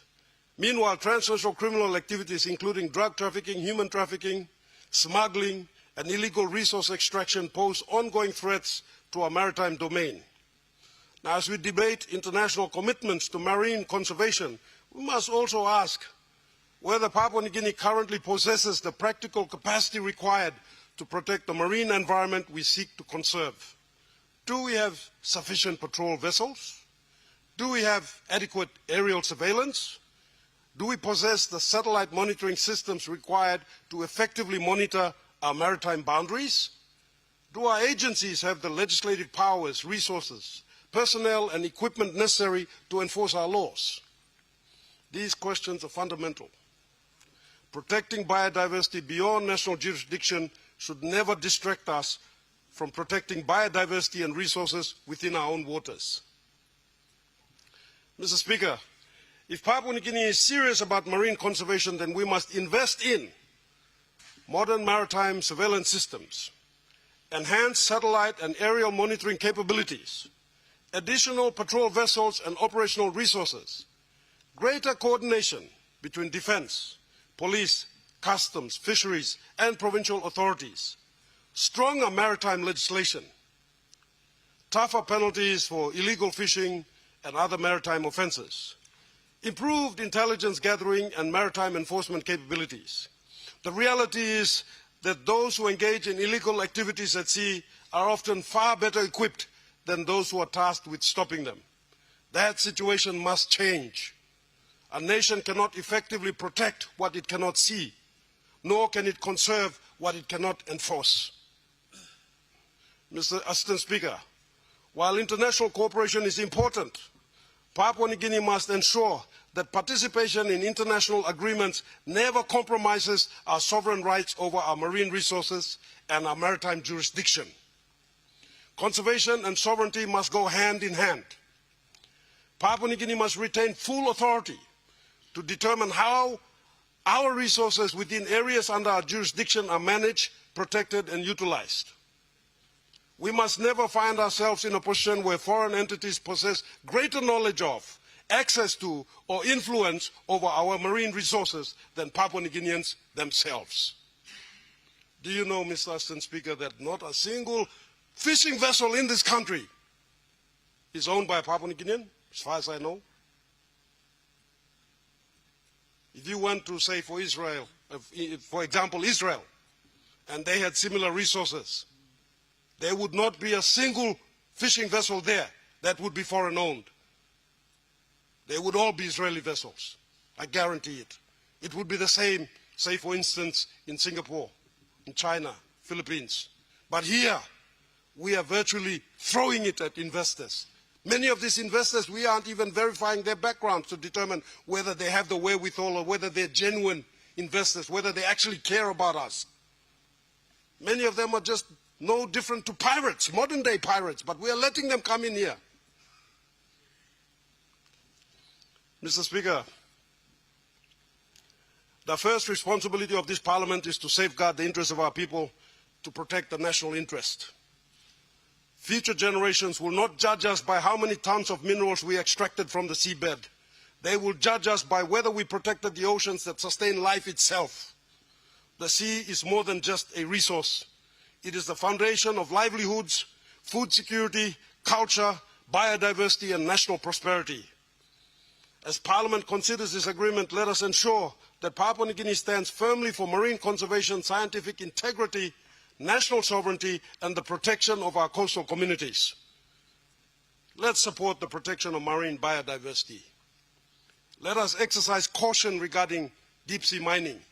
Let us say, let's stop it. Let's not allow this until such time as we have the data, the information, when the scientists agree that it can be done, that its impact will not be so significant on our people. And let us strengthen our capacity to monitor and defend our waters. Let us ensure that conservation is matched by the laws, institutions, technology, and enforcement capability necessary to make that conservation meaningful. For conservation without enforcement is merely a promise. But conservation backed by sovereignty, science, and effective enforcement becomes a lasting legacy for future generations of Papua New Guineans. Thank you, Mr. Assistant Speaker. Minister for Environment and Conservation. Mr. Assistant Speaker, I stand here today in this Parliament in support of this agreement on the marine biological diversity of areas beyond national jurisdiction, commonly known as BBNJ agreement. This BBNJ agreement is a historic UN treaty designed to protect the ICs. The ICs cover around half of the Earth's surface and 2/3 of the entire ocean. They are parts of the ocean beyond national areas of influence and national laws, places that belong to everyone or no one. Until now, there were no universal environmental rules for protecting these ICs. Mr. Assistant Speaker, the ICs are also international waters located beyond the 200 nautical miles limit of any nation's exclusive economic zone. Closest to Papua New Guinea's EEZ, these pockets of international waters are highly regulated, primarily because of the crucial migratory corridors and habitats of the world's most valuable tuna stocks. This treaty is important to PNG because we share maritime borders with Indonesia, Palau, Federated State of Micronesia, and the Solomon Islands, who also have access to the same marine resources, especially valuable tuna stocks. The most prominent ICS zone in our vicinity is the ICS Pocket 1. It is a triangular area of international waters, completely surrounded by the EEZs of Indonesia, Federated State of Micronesia, Palau, and Papua New Guinea, because of the tuna stock. And further east, we have the eastern ICS pockets bordering the Solomon Islands, Vanuatu, and Fiji. Mr. Assistant Speaker, these marine ecosystems have historically lacked robust, centralized environmental protection. The BBNJ agreement will close this critical governance gap and is widely considered essential for the international community to meet its goals of protecting at least 30% of the world's oceans by 2030, as required by the Kunming-Montreal Global Biodiversity Framework under the Convention on Biological Diversity. Last month, PNG hosted the inaugural Melanesian Ocean Summit here in Port Moresby. This summit brought marine scientists, economists, financiers, philanthropists to discuss marine protection and how we can all work together to achieve the 30 by 30 in 2030, and also sustainably develop our oceans together. This BBNJ agreement will provide a platform for Melanesian countries and other adjacent countries to collectively have centralized environmental protection framework that we can all use and share resources and benefit directly from the 4 objectives of the treaty. The BBNJ treaty complements the National Protected Areas Policy and the National Oceans Policy, including the oceans and marine-related sectoral policies and framework, as well as the Pacific Regional 2050 strategy for the Blue Pacific continent. Following 2 decades of negotiations, the agreement finally entered into force on January 17, 2026. It is established as the first global, legally binding framework to conserve marine life across nearly 2/3 of the world's ocean. It marks a huge victory for marine conservation globally. This agreement is key to providing greater protection for the ICs. Mr. Assistant Speaker, The new BBNJ agreement lays down, for the first time, general nature conservation and environmental protection regulation under the UN Convention on the Law of the Seas, or UNCLOS, until now. UNCLOS primarily regulated human economic activities on the ICs, such as shipping, research, etc. This BBNJ agreement sets out rules for the establishment of marine protected areas with effective conservation measures, mandatory environmental impact assessment of human activities that have a significant impact on the IC's marine environment, handling samples of marine animals and plants on the ICs, and fair and equitable sharing of benefits arising from utilization. Support for the conservation and sustainable use of biodiversity for poorer countries in the Global South by means of capacity building and technology transfer. Mr. Speaker, Acting Speaker, the marine protected areas and environmental impact assessment are especially important for nature conservation and environmental protection. Thank you, Mr. Assistant Speaker. Governor NCD.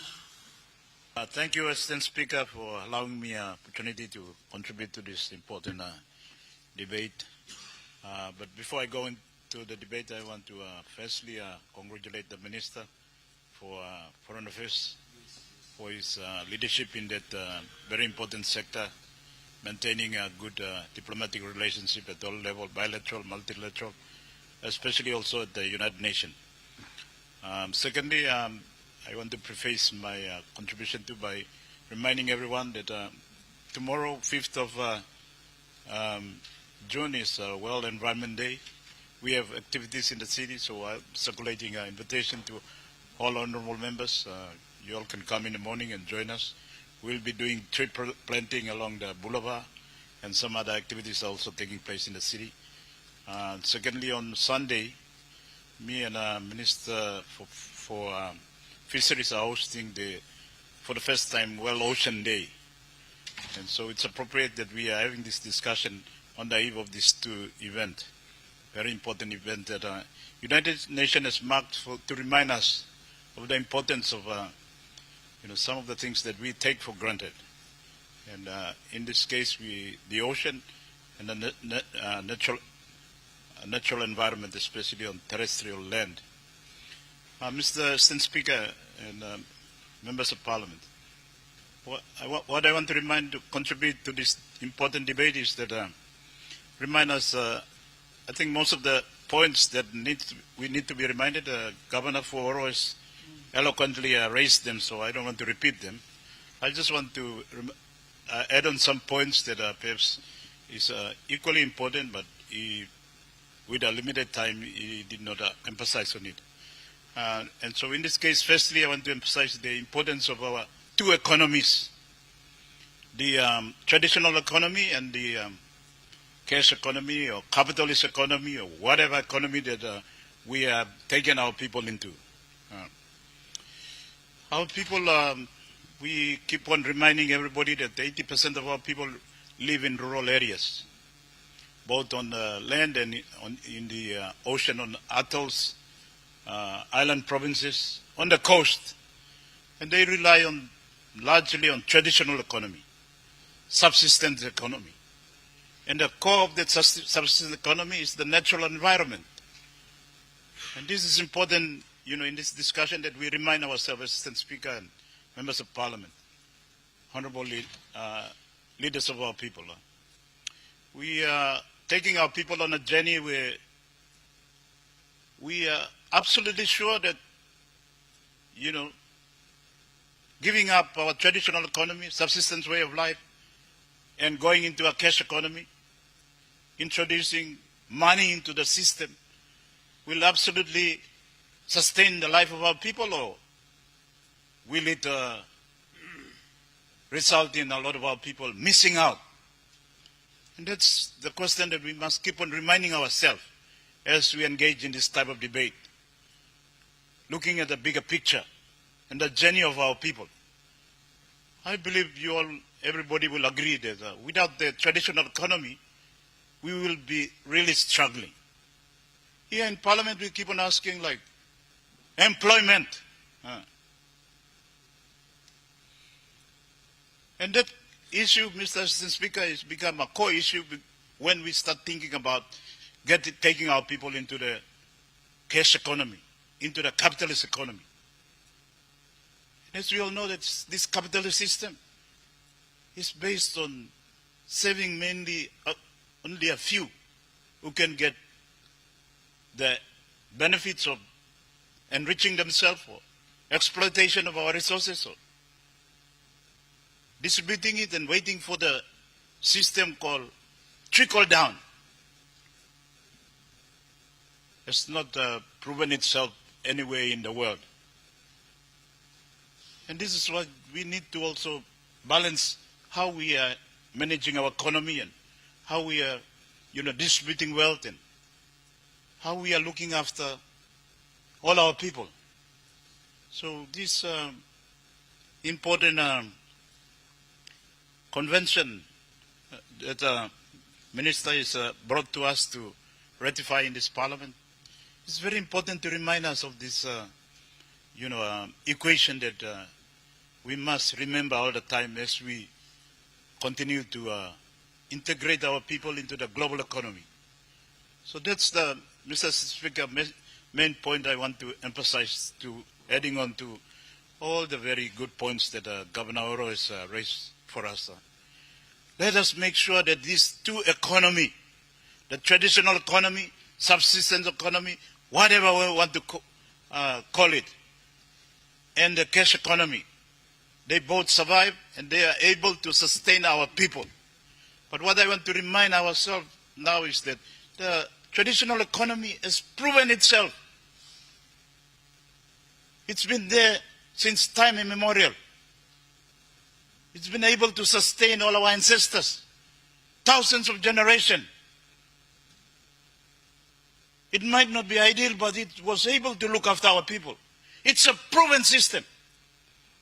Now we are trying to introduce all this cash economy, integrate into the global economy, global system coming on, global ideas, foreign ideas too, different type of values too. And we seem to be trying to erase our culture and our tradition and our system. We must be careful. I want to caution all of us. Here in the city, you all can see it for yourself. It's suckingly clear. Look at all our people. Here, our indigenous people. We brought this city, and the city has served our people and our country. But look at the price that our people are paying. They've lost everything. They cannot garden or farm or go hunting or go fishing. You don't need to go far. And how are we going to, provide or give a better quality of life to our people in this type of situation here in urban areas like Port Moresby, and maybe in Lae too, and Mount Hagen and Goroka? So as we integrate our country into the global economy, we must have this caution. And we must never erase our traditional system and belief in economy that is worked. We can't integrate all our people into the cash economy for sure, Mr. Assistant Speaker. You know what work in Lolgeda line. Business too, you may not say. But gardening and fishing and making canoes and, looking after pigs and poultry and passing to it has worked and it will continue to work. So one reminder me like Gimlo Yumilo today. Another point, just to add on to what Governor Oros mentioned, I want to remind all of us too that the ocean, we seek to ratify this agreement now. It's very important for coastal people, very important for our country too, very important globally too. If we, Mr. Assistant Speaker, 50 to 80% of the oxygen there is developed from the ocean. You may promote him DY stuff. All the rainforest, yes, we can give credit, but we must never ignore the fact that 50 to 80% of the oxygen that is produced to look after life comes from the sea. You got algae, bacteria established solwaraya. It produces oxygen. And that's why there is all the more reason why we have to take all the action, action that we need to take together with the global community to protect the ocean, protect the sea. And the sea and the ocean is under threat. Temperature will rise, Mr. Speaker. Coral bleaching is happening. Overfishing too is taking place.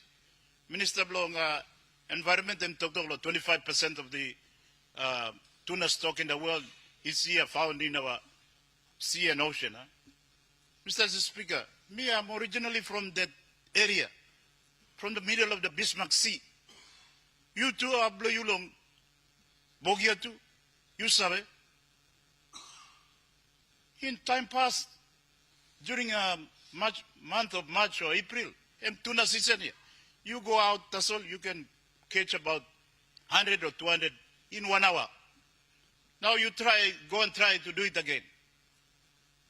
Minister of Fisheries, you must talk him online, you go check him this time. You may go promote him, our seas and ocean as a, an area in which we have high stock of tuna, but it's depleting very fast. It is depleting. And so commercial fishing too is threatening life of coastal people, atolls people, ocean people. We must think about that too. Coral bleaching too, Mr. Assistant Speaker. The reef, you may establish this coral sea triangle. And I mean, so not coral sea, but coral reefs. Now, the reefs too is equally important for us to protect. Because it's, Mr. Speaker, it's a big carbon sink. You know, the White Solemn carbon sink? The reef is also a major carbon sink. In fact, it's sink more carbon than the trees. The coral grows on carbon. Without carbon, coral would not grow. And without coral, no got sea and no got marine life. And without all these fish and so on, tuna ya yubla totok long enia, contributing to our economy. And by no got too. And on this point, Mr. Assistant Speaker, me like raise him about, this tuna stock na kind of some too. Prime Minister and Minister of Fisheries, why you me talk now about royalty na equity na blow all oil and gas na resource and they deserve it. But online lo solwara.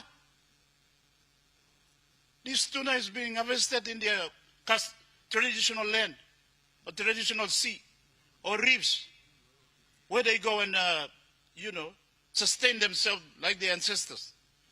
But only Saksim royalty. Can we put this into the equation? So think about the country. This country, one of the fundamentals of this country is equal distribution of wealth. Our founding fathers and leaders, one of the reasons they agreed to come together to create this country called Papua New Guinea is that they agreed that we will look after each other. We'll be there for each other. You gado, you no gado, you buy kisin. We must not forget this. Because now you may think long, Bougainville or like Lucy Mumia. Maybe we did not cater for everybody or look after everybody or make everybody feel sense of belonging to this union called Papua New Guinea.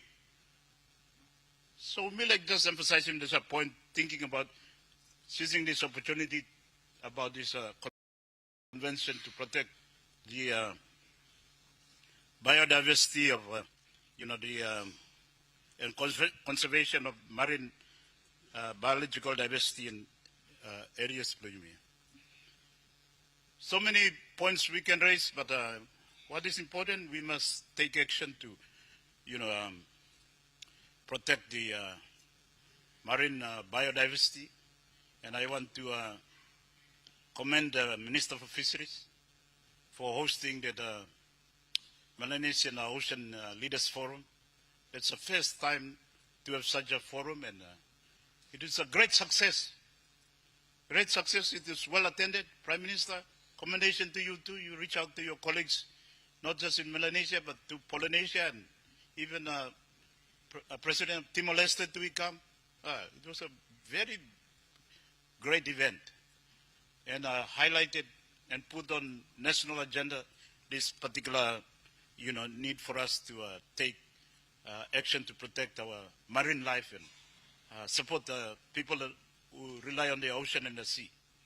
I want to commend the Minister too for declaring, this area of Western Manus to be a marine conservation area. I think that's an important step that has been announced, and it needs government support. We need a lot of support to, really make that project becomes real, to protect the marine life so that we can restock. Because all fish, the marine species, they don't stay in one particular area, all the species. Some of them, they migrate to Goikam. So when we protect one area, it can go on to support other areas as well. I think Mr. Assistant Speaker, Pandi Tok, we can talk, but all some members do like talk. So concluding discussion with me, contribution with me today, me like just reminding me about the global situation now. All this agreement you me work sign here. You me Amas Minister, I think we are happy with you. Always maintaining our bilateral and multilateral relationship. Our standing in the United Nations too, but in this global situation now, the big powerful countries, they think they own this world. They think that this world belongs to them only. And whatever they want to get, they will get it without us. Are we part of this world or not? They can just go and declare this place to be, this island to be, belongs to them. Take over this country, change the government of this country. There's no respect anymore in this global order. How are we part of this humanity? Is the global order equal for everyone or just belong to the powerful? So you may sign in this agreement, we can ratify it, but it might be worthless. Whatever they want, they will come here and take over. Take over our resources, take over our sea, change the political leadership. We have to raise this concern. And we are quiet, too quiet. We are not raising our voice adequately to raise this concern. We are not a big power. We don't have big military might. We are no match for these big, powerful economies, using their military might and economic power to dominate, suppress, and dictate. So what's the use of this agreement that we are going to sign? We must seriously think about this and push for a world order that is mutual, that we have a stake in it, that the leader of government business talk, we have to be in the table. But this table now is dictated by the mighty and the powerful. So where are we in this equation? You mean sign him, nothing. United Nations now is like a piece of paper, nothing. Nobody respects it. So when you kind of global order now, you may go along in now. You may thinking, you may yet look out in what we can. You may enter into kind of agreement to get caught up in this geopolitics, go come.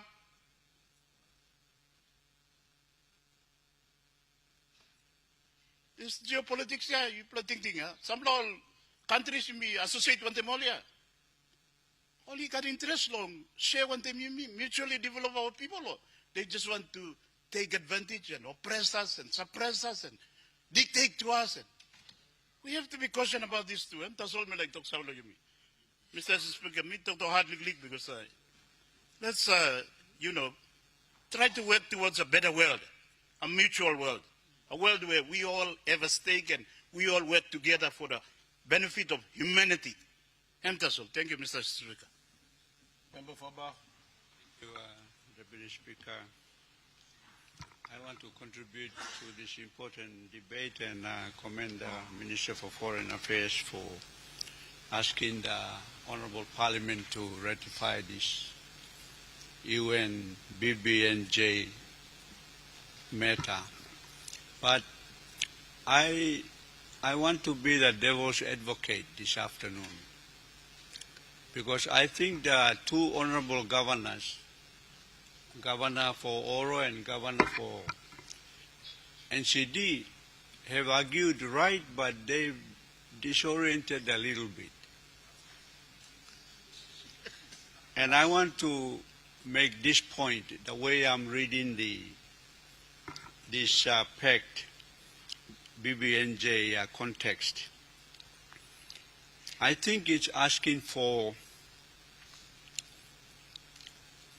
marine protected areas, conservation to protect the ocean, MPAs they call them.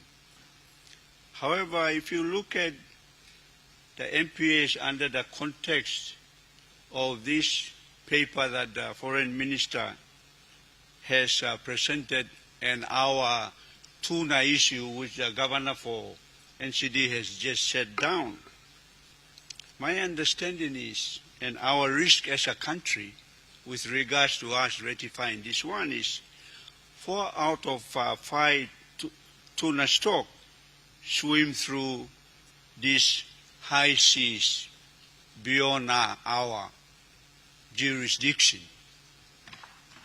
And this BBNJ, in its effort to declare marine protected areas, it's like creating a park where you no can cut him DY. You no can go walk. Like the Governor for Oro, you no can go deep sea mining. But the studies on deep sea mining, the genealogy, the scientific knowledge, those studies done cannot benefit us because MBI come underneath law, display legislation law, UN. And so while we are fighting for conservation, I think we are also going to deny ourselves if we don't have a say in this area at the big tables that big countries in the UN sit down. That's my strong argument, Mr. Deputy Speaker. Because they will declare these marine protected areas, and according to the information that we know, if the UN finally makes the high seas an area of a marine protected area which will be no fishing zone, then our boats and foreign boats paying PNG excess, we earn about 600 million a year. I think we're going to lose that under this legislation. So, Minister for Fisheries, Minister for Environmental Conservation, Climate Change, Foreign Minister, have you looked at these details? I'm raising the issue because these are part of this marine protected area that UN want to take charge of. We know that big countries contribute to the UN and they have a bigger say. But you know, this one I don't think is going to protect us. We've been looking after the oceans for thousands of years, and we've also been benefiting from this. 4 out of 5 tuna stocks coming from these high seas, and then when they block it as a marine protected area, we're going to lose access. Isn't this the argument that is valid? Are we rushing too fast? That's a question I want to pose. Have we got our experts to look at this? And you're asking the Parliament to ratify this? Be careful. Second point, and I'll sit down. I think this issue of capacity, if we ratify this international law, I call it, the UN will expect us to do monitoring. That means we need ships, we need laboratories, we need scientists to comply with the requirements. And so before we ratify, the UN must help us build this capacity in the country. Science laboratories must be built. We must have environmental experts. We must have the infrastructure to participate in monitoring this BBNJ concept, legislation. Mr. Assistant Speaker, those are the two areas that I thought I'd highlight, because I think there is more than just being a member of the UN and trying to ratify this thing on the floor of Parliament, but the implications to me worry the implications here.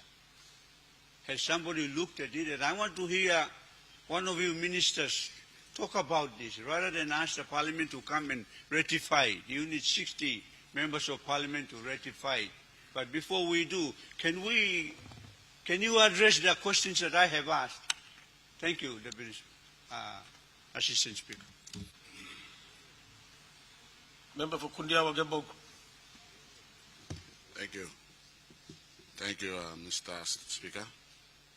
Long giving me opportunity to debate. This is a very important ratification. This paper when Minister of Foreign Affairs Committee. But before I do, thank you, Foreign Affairs Minister, to bring this very important paper to Parliament for us to ratify. I would also like to thank our Honorable Prime Minister, who's been the only Prime Minister that I've seen who's been advocating for conservation and protection of our terrestrial and marine environment, both domestically and regionally, and he has represented us well in global forums, advocating for the resource that we have in this country. Thank you, Prime Minister.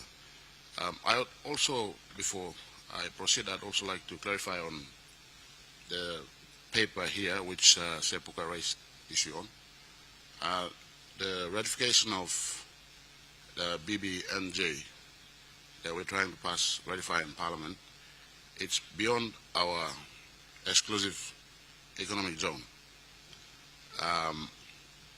And the fishing access to tuna stock that he's referring to is regulated by the National Fisheries Authority, which Papua New Guinea is a signatory to the Nauru Parties to the Agreement, and it has its own regime that NFA administers. And to do with fishing, it has nothing to do with marine conservation. Marine fishing under our regime, it has to, we practice sustainable fishing, and it is regulated by, it's a regional resource that's regulated regionally and administered domestically by National Fisheries Authority. I have one important point to discuss, especially when we talk about the conservation of biodiversity in this country. Under the Conservation Biodiversity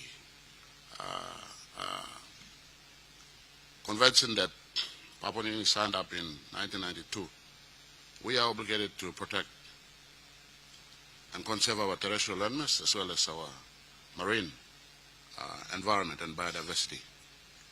And then we also have regional targets, and one of the key critical regional convention that the region signed up to is called the Achai targets. And by 2030, under this target, by 2030, we're supposed to conserve 30% of our marine environment and then 30% of our terrestrial environment by 2030. But our performance so far since the Chai target was signed up by us, our performance has been very dismal. Terrestrially, so far, we have conserved less than 3% from all our national protected areas that we have in this country. Only 3%. And we have yet to go. And 2030 is about 4 years away. Marine conservation, we've only conserved less than 1%. 1%, less than 1%. The fundamental reason being that annually when we appropriate national budgets for conservation, we don't.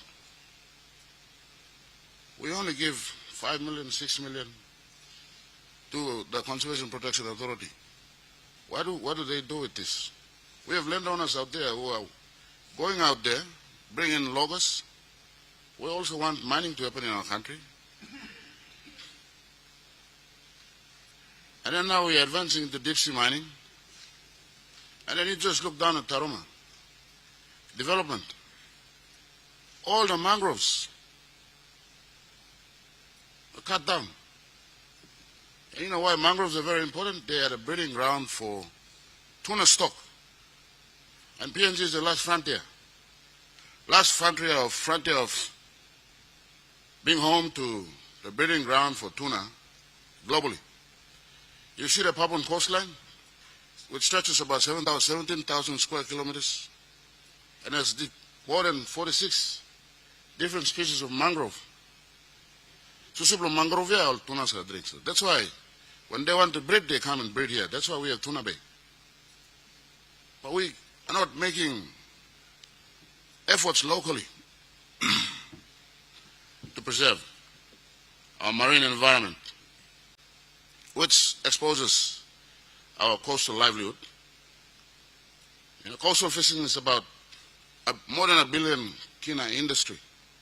More than 1 billion kina industry. And how can we preserve that? Like Governor Juffa has been saying, we need to promote coastal ecotourism, you know, conservation of those mangroves, because life in the marine environment depends on marine conservation. So, I want to get to the point, stress the point. I've seen recently that the central bank is talking about green finance bank, or green financing. And I don't know the details, but the objective is to establish a green finance fund. So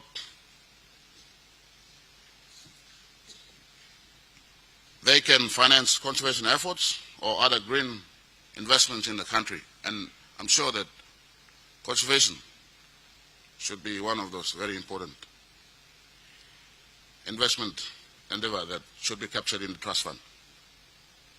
We have all those funding out there from Green Growth Global Fund and UN and the EU. They want to put in money. Every time we go out there and we ask them for money. But you look at Fiji. Fiji is done much, much better. They are already having access to international finance. Maybe we need to learn from them. And I think the case for our country is probably different. Different in the sense that those international financiers, they don't probably trust our setup in terms of accountability, projected standards and transparency, how we expend those funds. I think it's primarily to do with our public service machinery. They don't want to give money to our public servants so they can manage the funds. But I think government needs to work very closely with what the central bank is doing. So we advocate for international financing to come through the central bank and to be managed by an independent trust fund manager, so we can be able to finance our marine conservation project, especially the Agipalektic waters within our country and our terrestrial conservation. We have national parks and we have community conservation areas. These are a network of conservation groups that we have. And we can, for as long as we can secure those finance and manage through a credible fund manager, and we have that money flows through those people, genuine people and landowners who are participating, who are taking part in conservation. I think we should be able to access those international finance. But otherwise, we will be keeping going around in circles. And other countries in the Pacific, you know, you go to Cook Islands, you only count only a few coconuts there. They don't have the biodiversity that we have. But we're not making effort. So we need to seriously look at establishing the trust fund and give some credibility to it. So we give opportunity to our landowners to participate in conservation, which is a $1 trillion industry. We are custodians of a global commodity, which surpasses the value of gold and oil and all the resources that we talk about every time we talk about in this floor. But that's one important point that I'd like to stress that we should think about. Our Minister for Environment and Foreign Affairs Minister, our good Prime Minister, let's try to talk to the Central Bank what they're doing. We should put some safeguards around the trust fund that they try to establish. And we go out there, go to the international financiers, bring those international finance through the Central Bank to be managed by an independent trust fund. Because we have, you know, those multinational companies here, forestry, the government cannot afford to compete, put our finance to match what the industry and the others have competing interest putting. And also, we must also recognize the fact that our population is growing, so it puts so much pressure on the extraction and use of our resources. That's one point I'd like to stress. The other point I want to make is that, you know, that we pass many conventions and laws on the floor, but it's about how we go about domesticating those regional and international conventions and implementing it in the country. We must try to meet the objectives of the convention and you know, whatever we signed up to. But at the same time, we must also promote opportunities for businesses, promote development aspirations in our country. One of the one of the things that I witnessed is the Papua New Guinea is a signatory to the Basel Convention, which administers the movement of boundary movement of waste across out our EEZ into international waters and to other countries. We have, which is good for the environment, but one of the issues we have is when SIPA is administering it, we only have one exporter in this country. Why? Why are we having one exporter? Why is one exporter called Achiko being the sole exporter of waste oil in this country to Singapore and other countries? We have more than 12 exporters in the country where SMEs were able to meet environmental safeguards were permitted. Yeah. So while signing up to those conventions, we are also stifling growth and promoting opportunities for our locals, and that's also something that we must be cognizant of when we administer those conventions and laws through our agencies. We also have refineries in country who can refine waste oil. But we have restrictions that any waste producer must only keep on site 100,000 liters at any one point in time. And then you've got to export it through that one exporter. There's no fairness. We're not promoting opportunities for our locals. So it's just my appeal that when we administer such international conventions and domesticating it and implementing it locally, While achieving the objectives of those conventions, we must also not stifle growth and create opportunities for our locals. Thank you, Mr. Deputy Speaker.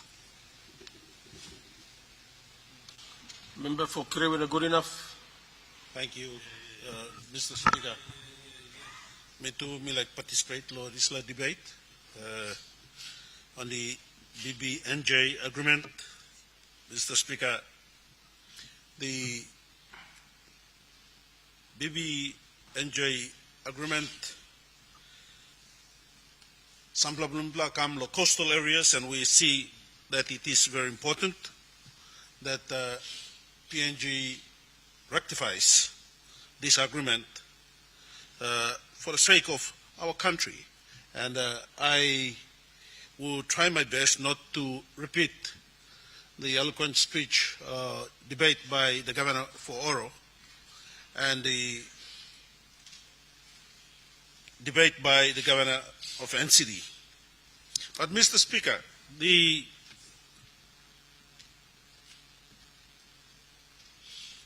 BBNJ agreement that we are debating on today is not a new agreement, Mr. Speaker. It was adopted in 1982 in Motengo, Jamaica, and came into force in 1994. PNG signed on the 10th of December 1982 and rectified it on the 14th January 1997. So it's legally binding for PNG. Here we are, Mr. Speaker, discussing and participating in this debate today. The UN clause, United Nations Convention on the Law of the Seas, also called the Constitution for the Oceans, Mr. Speaker, is the main international treaty that sets the rules for everything in the ocean. Mr. Speaker, fisheries, 90% of the tuna as we had is caught in our EEZ. And the UN clause also let us license foreign vessels or boats and we collect revenues from. And so, Mr. Speaker, today as I stand to participate in this debate, it brings me to the sense that Yupla Sampla stop on Taplo Mountain, you understanding the importance of Sowara, its importance in human development or human goodness, low coastal areas. There's about more than 5,000 kilometers of coastal line in our country. And for us to stand here and talk about the importance of protection of our sovereign nation, there are two things that come into mind, Mr. Speaker. All foreigners, like invading country, blame me. They come through the air. And we must have tougher laws to protect that, our boundaries and our borders. And the other way, law come inside the country, blame me, and law Sowara blame me. Now, the high seas law that is set before us today, let's simply put it and think of it this way. If the land laws are a constitution, UN clause is the constitution for the ocean. It tells PNG what part of the sea we own and what we can do and what foreigners can do. With the current laws you got, you don't have to go far to see the vessels anchored in Milne Bay waters. When you travel, and I thank the Prime Minister when he went down there during the disaster, when you travel from the waters of Misima all the way down to Rossall and Sudest, you see a lot of vessels parked out there on these islands. And what are they doing there? Yachts in their hundreds come in and go out each day. You get down to the islands of Kitawa, Gawa, in the Milne Bay province, Simsimla. You find a lot of vessels just coming and going out at will. And we have no monitoring measures in place to get out there and police the waters that we have. And they come in. Why do they come in? In recent findings out at Buriburi Island, someone went out there and saw a stream, tide. He tried to follow that stream and pull ashore. When he got out there, dug the soil, it was filled with drugs. It was filled with drugs. And the people on the island decided to pick up all that stuff and relocate them somewhere else before a ship came in looking for the very product that they were there for. And so we've been used by drug cartels. We've been used by international criminals to come and do whatever they want to do on our land. Also, suppose you may protect him air blaming. If we protect the borders out there, what about protecting the seas? We have neglected that for too long, Mr. Speaker. We have neglected our seas for too long. We have allowed our seas to be exploited by hungry foreigners and cartels out there. Today, when you get to the islands of the Kiriwinas, to the islands of Woodlarks, you find big clam shells about 1 meter wide, all empty. People come down with their vessels, dig up whatever they want, and they leave. Mr. Speaker, it gives us the greatest opportunity today to support this bill, and I thank the Minister for bringing this bill forward for us to debate. You get down to the islands, some of you just go down to Ella Beach and come. But when you get to the outer islands, the smaller islands, littering on the islands is unbelievable. Plastics have dominated corals and shells on our beach fronts. Products that cannot disappear overnight are appearing everywhere on the islands. Marine lives are affected. Strings are thrown. Nets are thrown, disposed by fishing vessels, international fishing vessels, that are suffocating our marine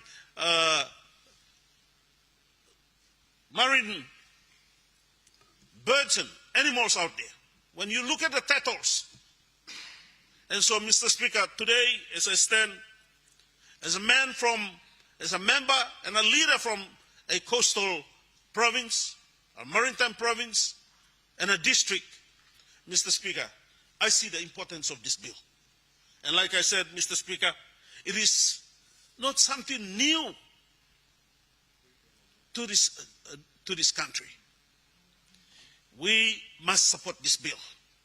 Mr. Speaker, our oceans have been used as dumping grounds for too long.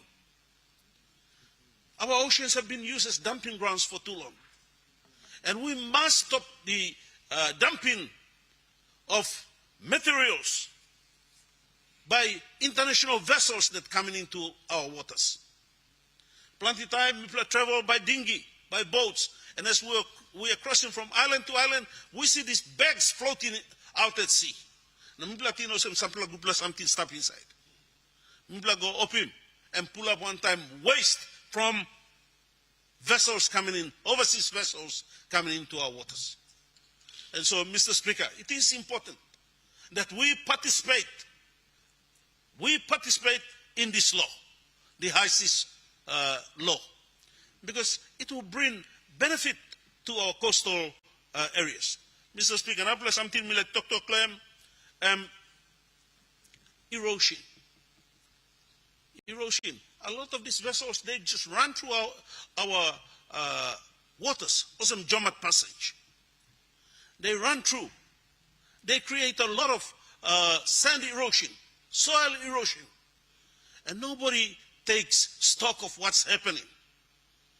We must make certain that those vessels that are used in our waters must pay for the usage of our waters. They cannot just come by, run through, make millions of dollars, and they don't care about the small people out there on the islands who rely on the reefs, who rely on the seas for their daily upkeeps. Mr. Speaker, I do agree totally with the Governor for NCD. Plenty time, all big nations, all using me, for their own benefit. It's about time we speak up and speak out and tell them that you like using resource blowing plant, you like using country blowing plant, you like using waters blowing plant, you must pay for it. Because the AI generation have already arrived. But you get down to the coastal areas, you get down to the remote areas, people do not know anything about AI. They don't even care. What they care about is how do they survive every day. And so, Mr. Speaker, Tete Milek Sanap na supporting this bill. I support it for one reason. And that is, my people depend on the oceans for their survival. Now, suppose you mean not protect them, oceans blame me. Or people blame me by some time too. I do hear some good bits today. Na Governor NCD's worklo tok tuna royalties for Mipla or people blow coastal areas. Like the logging royalties. Time you cut him log, all people kiss him royalties too. Time you rouse him tuna too, all people must kiss him royalties as well. Because the breeding grounds are where we live. Just yesterday, the member for Karukuhiri put a petition here. Or Hiri Koyari, and put one petition here. Blow people blame. You use him ground blow, or must kiss him pay, or must kiss him loyalty blow. And I do support my brother from Papua, leader of Papua, local blame, low people blame. Mr. Speaker, likewise, the waters of Milne Bay, the waters of Kiriu are good enough, the waters of Misima, Samarai Murua, the waters of Alatau, all the way down to Manus, are used by the very vessels that leave the wharf that the member for Karuku, Hiri Koyari, was talking about yesterday. All kissing royalty, blow LNG come, lo area blow, now likewise all resource owners. But the same vessels, Mr. Speaker, that carry the LNG and the oil run through the waters of Milne Bay province as well. Suppose when something happened, now spill him oil or spill him LNG. Now barabim wara blumpla. Blumpla kisim money way. Lo supporting of people blumpla. You get the royalties for the pipeline coming through. Mipla too, I think, must benefit with the royalties that run through our waters when they carry the LNG and the oils. That's a big plus something, Mr. Speaker. We must talk awesome. As Papua New Guineans, we must unite as one. We must share the benefits of what we earn in this country equally to everyone, every citizen of this nation. Mr. Speaker, this bill today, me at Misanap, me like support him because me pili mosam, and by protecting high seas blame me, Sawara blame me, at the same time, it gives us the opportunity to protect him, all island blame me, protect him biodiversity blame me, marine biodiversity blame me, and at the same time, it gives our people the greatest opportunity, knowing that we are protected, that we can go out fishing and we can come back safely onto land. Mr. Speaker, I take this opportunity to thank the Minister Honorable Justin Techenko for this bill, and I congratulate you. This is not the first time you brought such a paper to this House. Plenty of time you carry more paper come is for the benefit of this nation, and I congratulate you. I congratulate the Prime Minister and the government as well for your insight in bringing this paper. You may protect ground plenty time, forest plenty time. It's about time we protect the soil water as well for the benefit of our coastal and marine people. Thank you, Mr. Speaker. Honourable members, the question be put. Those in favour say aye. Aye. Those against say no. Minister of Foreign Affairs.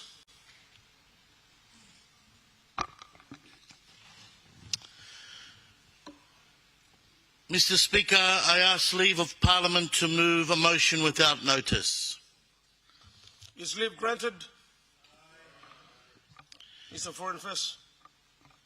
Mr. Speaker, I move that, in accordance with Section 1175A of the Constitution, this Parliament waivers Section 1173 of the Constitution, which requires a treaty document to be presented to Parliament for at least 10 sitting days before Papua New Guinea came bound as a party, insofar as the provision applies to the ratification of an agreement under the United Nations Convention on the Law of the Sea, on the conservation and sustainable use of marine biological diversity in areas beyond national jurisdiction, BBNJ.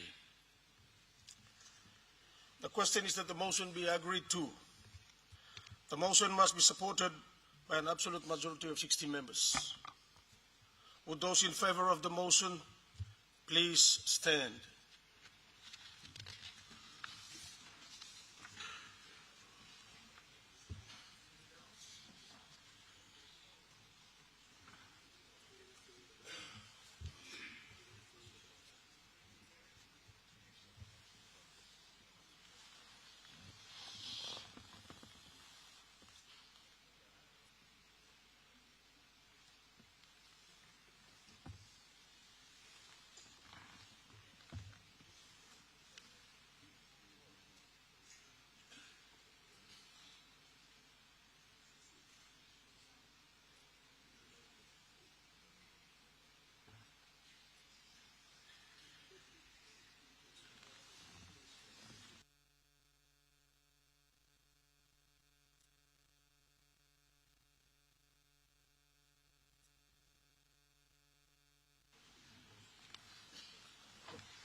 Where is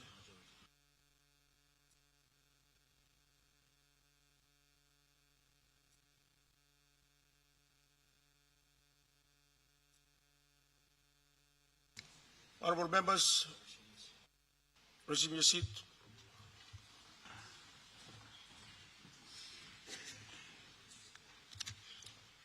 We have absolute majority, so the motion has been carried. Leader of Government Business. What's your point of order? Such that proceedings be recorded. Which member of Parliament voted for this, which is not voted? And you cannot count on by just picking up and we don't know who voted.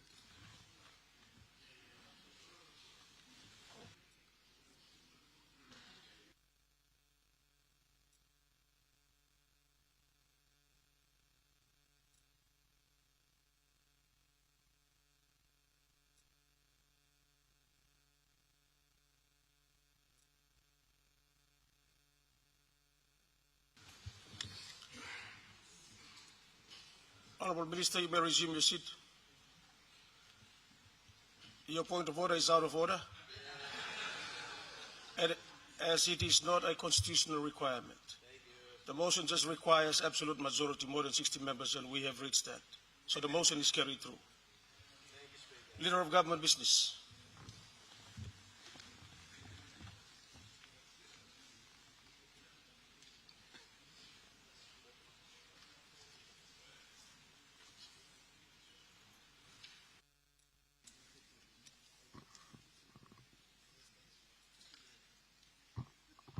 Minister for Works and Highways, papers.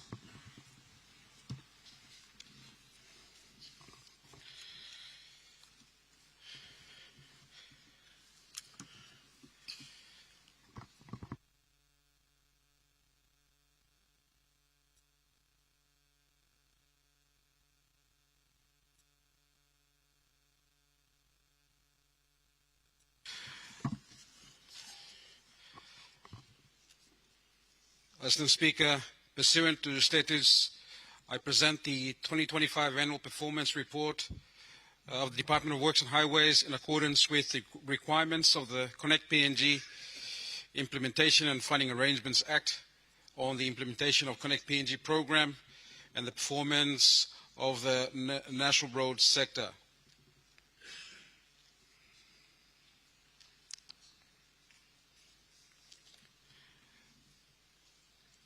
As the Speaker, I ask leave of Parliament to make a statement in connection with the report. Is leave granted? Make your speech.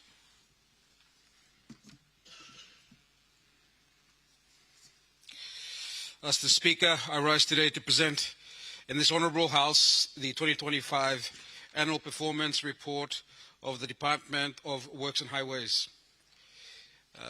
This report provides a comprehensive account of the Department's operational financial program performance during 2025 financial year.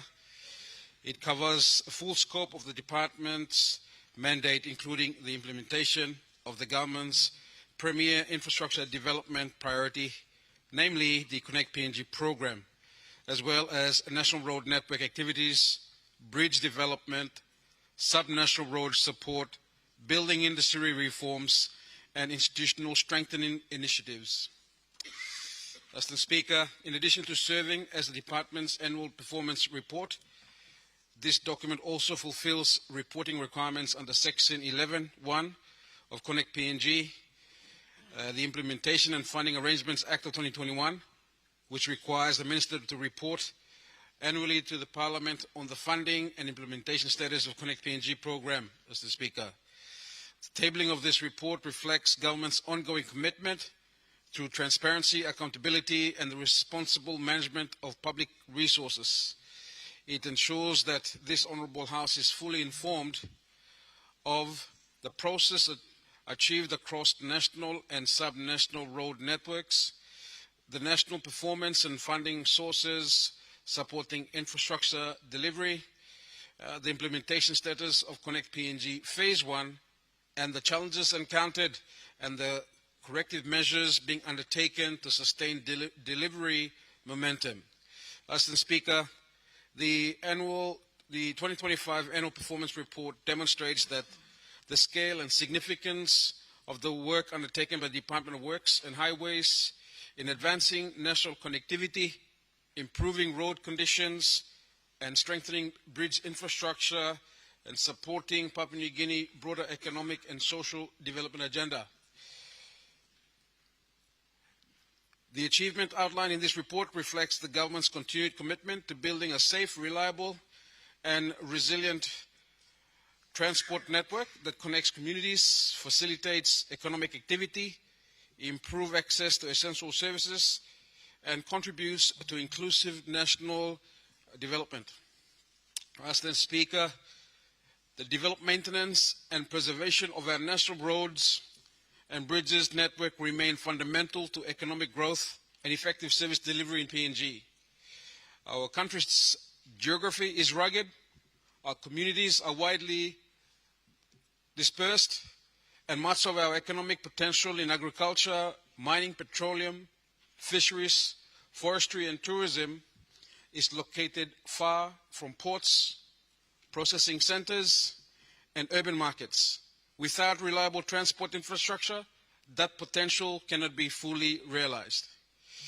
It is within this context that the Department of Works and Highways continues to discharge its mandate plan to construct, rehabilitate, maintain, and regulate the national road network and associated bridge infrastructure while providing policy oversight for the broader land transport and building sectors. Mr. Speaker, the Connect PNG program remains government's premier infrastructure development initiative. It represents the most ambitious road sector reform and expansion program in our nation's history. Through its phased implementation, the program seeks to connect isolated regions, establish new economic corridors, complete critical missing links, and strengthen strategic highways across our country. As the program continues to mature, it has become increasingly evident that infrastructure expansion must be balanced with sustainability and the protection of assets already delivered. Over the recent years, significant sectors of the National Priority Economic Highway Network have been restored to good conditions. Bridges have been replaced, missing links have been opened, travel times have been reduced, and economic activity along transport corridors have increased. However, Mr. Speaker, infrastructure investment does not end with construction. The long-term value of these investments depend on effective maintenance and asset management. Without sustained maintenance, the gains achieved under Connect PNG may be undermined by climate-related impacts, heavy freight usage, and natural deterioration. Deferred maintenance inevitably results in higher life cycle costs, increased rehabilitation requirements, and greater fiscal pressures in the future. Accordingly, as Speaker, there is now a stronger strategic focus on preserving and maintaining the existing network through enhanced maintenance programs, performance-based contracts, improved asset management systems, and closer coordination with provincial and district road authorities under the Road Management and Fund Act of 2020. This does not represent a shift away from development, rather it reflects the natural progression of maturing infrastructure program moving from rapid rehabilitation and expansion towards disciplined asset preservation, life cycle management, and long-term sustainability. Mr. Speaker, the Department performance during 2025 reflects two complementary national priorities. First, sustaining the momentum of Connect PNG Phase 1, and second, protecting and preserving the improved national road network through structured maintenance and asset management reforms. Both priorities are equally important, Mr. Speaker. Roads do more than connect places and support economic activity. They are long-term national assets that must be maintained and protected to continue delivering benefits to our people and our economy. The Phase 1 progress of our Connect PNG program. Mr. Speaker, I now turn to the progress of Phase 1 Connect PNG program, which covers the period of 2021 to 2027. The Phase 1 was designed to stabilize, rehabilitate, and upgrade the most critical sections of the National Priority Economic Highway Network, construct key missing link roads, strengthen bridge infrastructure, and improve subnational connectivity throughout the country. The program targets the rehabilitation and upgrading of approximately 5,677 kilometers of national priority economic highways by 2027. Speaker, as at the end of 2025 reporting year, out of the 5,677 kilometers, 4,736 kilometers of national priority economic highways has been improved to good conditions. This represents 82% of the Phase 1 target, and during the 2025 alone, 3,605.41 kilometers were confirmed as meeting improved condition standards. Mr. Speaker, these improvements have been achieved across key strategic corridors, including the Highlands Highway, the Momase Corridor, the Southern Region Highways, the New Britain Highway, and the Buluminski Highway. Mr. Speaker, these results represent a significant transformation of the national road network. Only a few years ago, less than 20% of the network was assessed to be in good condition. Today, major sections of our strategic highways are operating at improved service levels, facilitating freight movement, reducing travel times, and lowering vehicle operating costs. The construction of missing links remains a key component of Phase 1. The program targets the development of 633 kilometers of new roads to connect previously isolated regions and open up new economic corridors. Mr. Speaker, as at the end of 2025, from the 633 kilometers of new roads, 297.6 kilometers of missing link roads had been completed and were now in operation.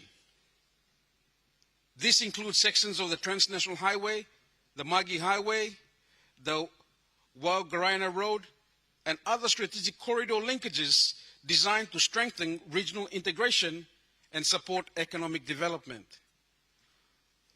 Mr. Speaker, notably, the progress has also been achieved in Muruguina, Gadaisu section of the Magi Highway, where major construction works are underway, including the development of permanent bridge infrastructure and an upgrading corridor to national highway standards. These investments will significantly improve accessibility, strengthen connectivity, and support growth across our southern region. Mr. Speaker, bridge infrastructure has also been a major focus on Phase 1 implementation. To date, 105 national bridges representing more than 5,000 meters of bridge infrastructure along key corridors including Highlands Highway, Momase Corridor, and the New Britain Corridor have been replaced or upgraded to modern climate resilient standards.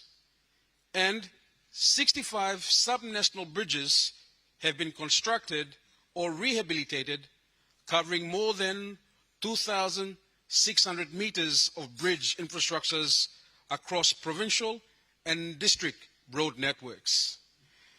The government continues to invest in bridge infrastructure because it is essential to economic growth, service delivery, and national connectivity. Among the notable projects currently underway are the Hawaiian River Steel Arch Bridge in East Sepik Province and the Woggle Bridge crossing near Divine Word University in Madang. These projects represent significant engineering achievement and demonstrate the government's commitment to modern, resilient infrastructure. Mr. Speaker, bridge improvements are particularly important because bridges are often the most vulnerable components of transport corridors. Their replacement and upgrading significantly improve safety, freight efficiency, and resilience during extreme weather events. At a subnational level, more than 5,000 kilometers of provincial and district economic roads have been improved through partnerships with provincial governments and district development authorities under the road management performance agreements. While these achievements are substantial, Phase 1 is not yet complete. The period from 2026 to 2027 will be critical for consolidating progress, accelerating outstanding works, and protecting investments already made. The objective is not only to achieve the remaining Phase 1 targets, but also to ensure that completed infrastructure remains serviceable through effective asset management, structured maintenance programs, and sustained funding support. By balancing continued development with responsible asset preservation, the government aims to maximize the long-term economic and social benefits of Connect PNG program for all Papua New Guineans.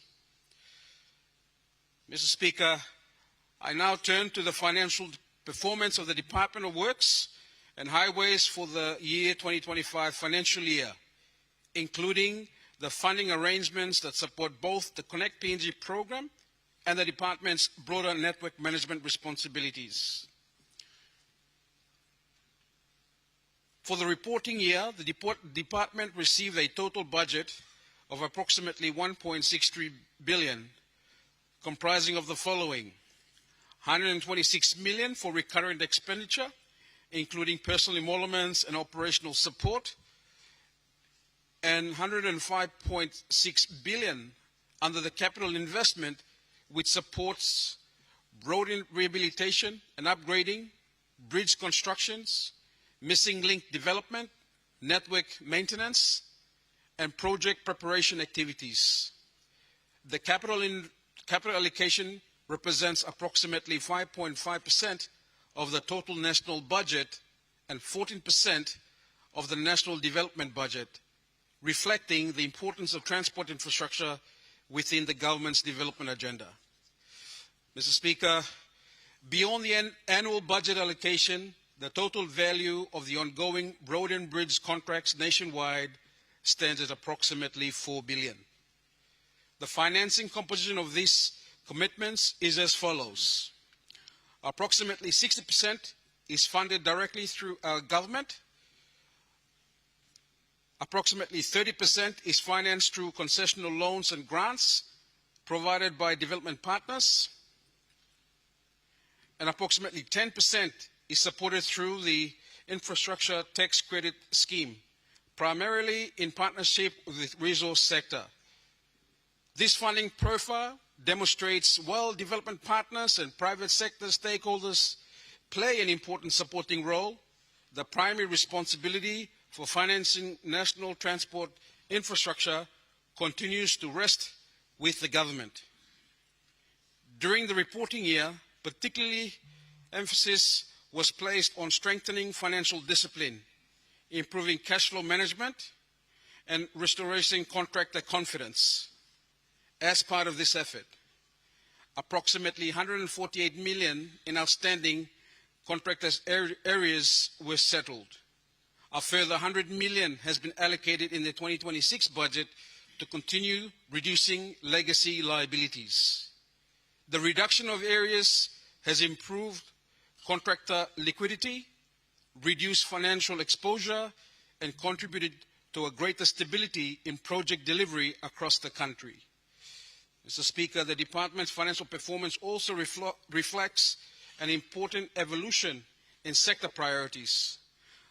While substantial resources continue to support rehabilitation and upgrading of roads under Connect PNG Phase 1, increasing emphasis is now being placed on protecting and sustaining assets already delivered.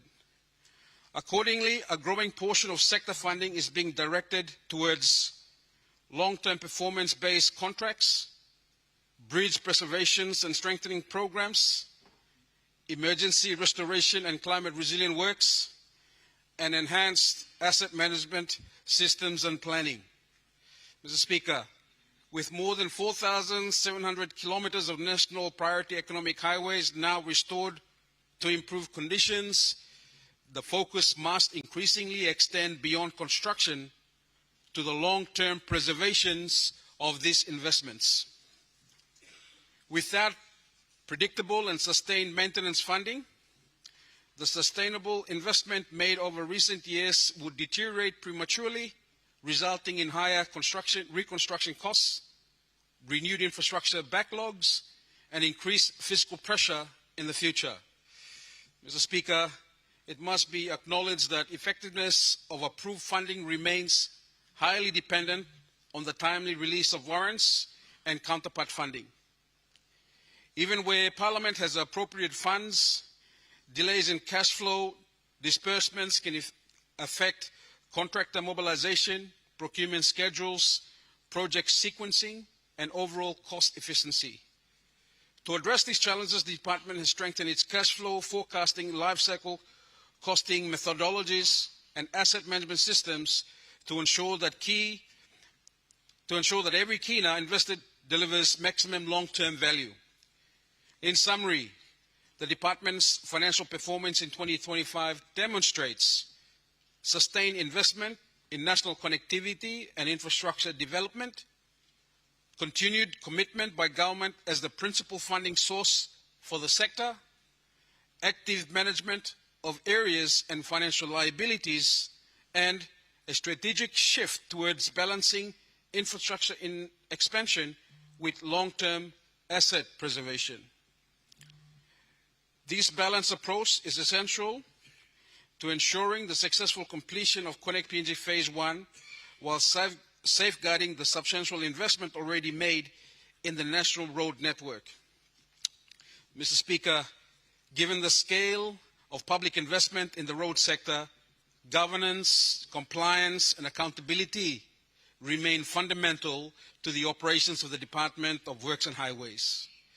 The department operates within a robust and legal regulatory framework, including the Public Finance Management Act, the National Procurement Act of 2018, amended, the Connect PNG Implementation and Funding Arrangement Act of 2021, the Road Management and Fund Act of 2020, and all applicable financial instructions and Treasury regulations. All capital works procurement is undertaken in accordance with the National Procurement Act of 2018 and the procedures established by the National Procurement Commission. Mr. Speaker, the procurement process is rigorous and subject to multiple levels of scrutiny major contracts undergo. They go through technical evaluation, financial evaluation, due diligence assessment, review of the National Procurement Commission, and approved by NPC Board, and where required, endorsed by the National Executive Council. These processes are designed to ensure transparency, fairness, competition, and value for money in the expenditure of public funds. Financial accountability is equally rigorous. Every contractor payment claim is subject to a comprehensive verification process, including site verification and certification by supervising engineers, assessment of quantities and quality against contract specifications, internal financial compliance checks, certification by authorized departmental heads, verification by Department of Finance, and final process through the Bank of Papua New Guinea prior to payment. This multi-layered framework ensures that payments are made only for works that have been properly completed and certified in accordance with contractual requirements. Mr. Speaker, the department has been audited by the Office of the Auditor General up to 2021 financial year. Audits for subsequent years are pending commencement, and the department continues to cooperate fully with all audit requirements. The department has also responded comprehensively to inquiries from the Ombudsman Commission relating to procurement, expenditure, and reporting practices. Detailed submissions have been provided to ensure that the oversight agencies are fully informed of the department's compliance, procedures, and internal control mechanisms. In addition, the department has strengthened its internal governance systems through enhanced fraud and corruption prevention measures, stronger financial management controls, updated procurement compliance frameworks, improved environmental and social safeguard monitoring, and enhanced documentation, record management, and reporting systems. Mr. Speaker, good governance is not merely an administrative requirement. It is essential to protecting public resource, maintaining public confidence, and ensuring that infrastructure investments deliver their intended outcomes. As the Connect PNG program continues to drive significant infrastructure development across the country, the department remains committed to the highest standard of transparency, accountability, and legal compliance. Compliance is not viewed as a constraint, rather it is a safeguard that protects the integrity of public investment and strengthens public trust in government institutions. The department will continue to uphold these principles in the execution of its mandate. Mr. Speaker, while significant progress has been achieved under the Connect PNG program and the department's broader infrastructure mandate implementation has not been without challenges. Delivering large-scale infrastructure projects in Papua New Guinea requires operating within a complex environment characterized by geographical constraints, fiscal pressures, administrative requirements, and climate-related risks. I will now outline the key challenges encountered during the reporting period, together with measures being taken to address these challenges. Firstly,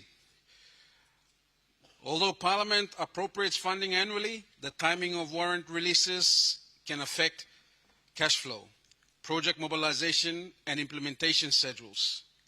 Delays in disbursement impact procurement activities, material supply, and overall project delivery. In some instances, they've also contributed to accumulation of payment areas and slowed the progress of our works. To address these challenges, the Department has implemented several corrective measures, including strengthened cash flow forecasting aligned with annual work programs, improved coordination between Department of Works, the Department of Treasury, and Department of Finance, prioritization of areas reduction, including the settlement of approximately 148 million during the reporting year, and a more disciplined approach to project sequencing based on predictable funding availability. Mr. Speaker, the National Procurement Framework is designed to ensure transparency, accountability, and value for money.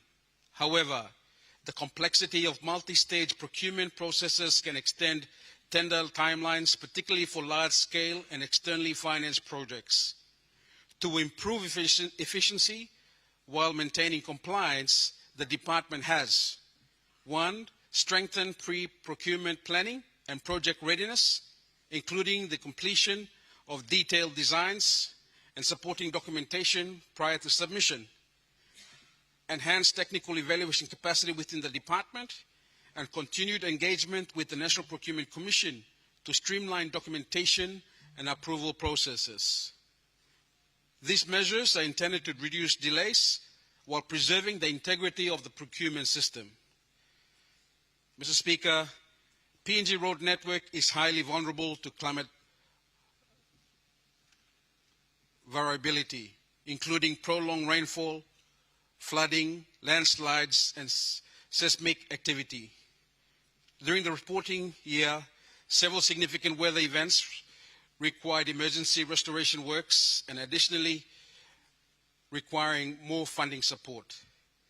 Climate-related damages not only increase maintenance costs, but also accelerates the deterioration of critical infrastructure assets.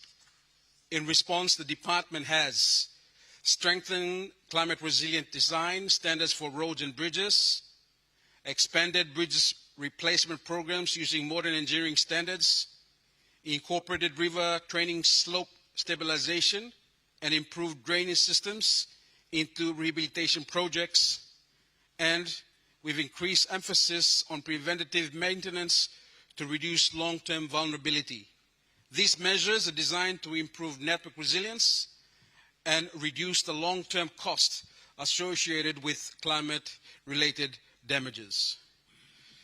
Mr. Speaker, in certain project locations, law and order issues and community-related challenges have affected contractor productivity and project implementation schedules.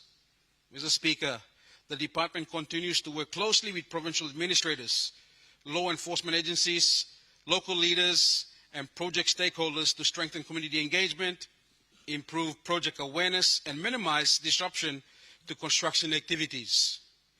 Mr. Speaker, like many large-scale national programs, Connect PNG Phase 1 has experienced funding pressure over recent years. While progress remains encouraging, sustained funding constraints could affect the ability to deliver the phase targets within the original implementation timeframe.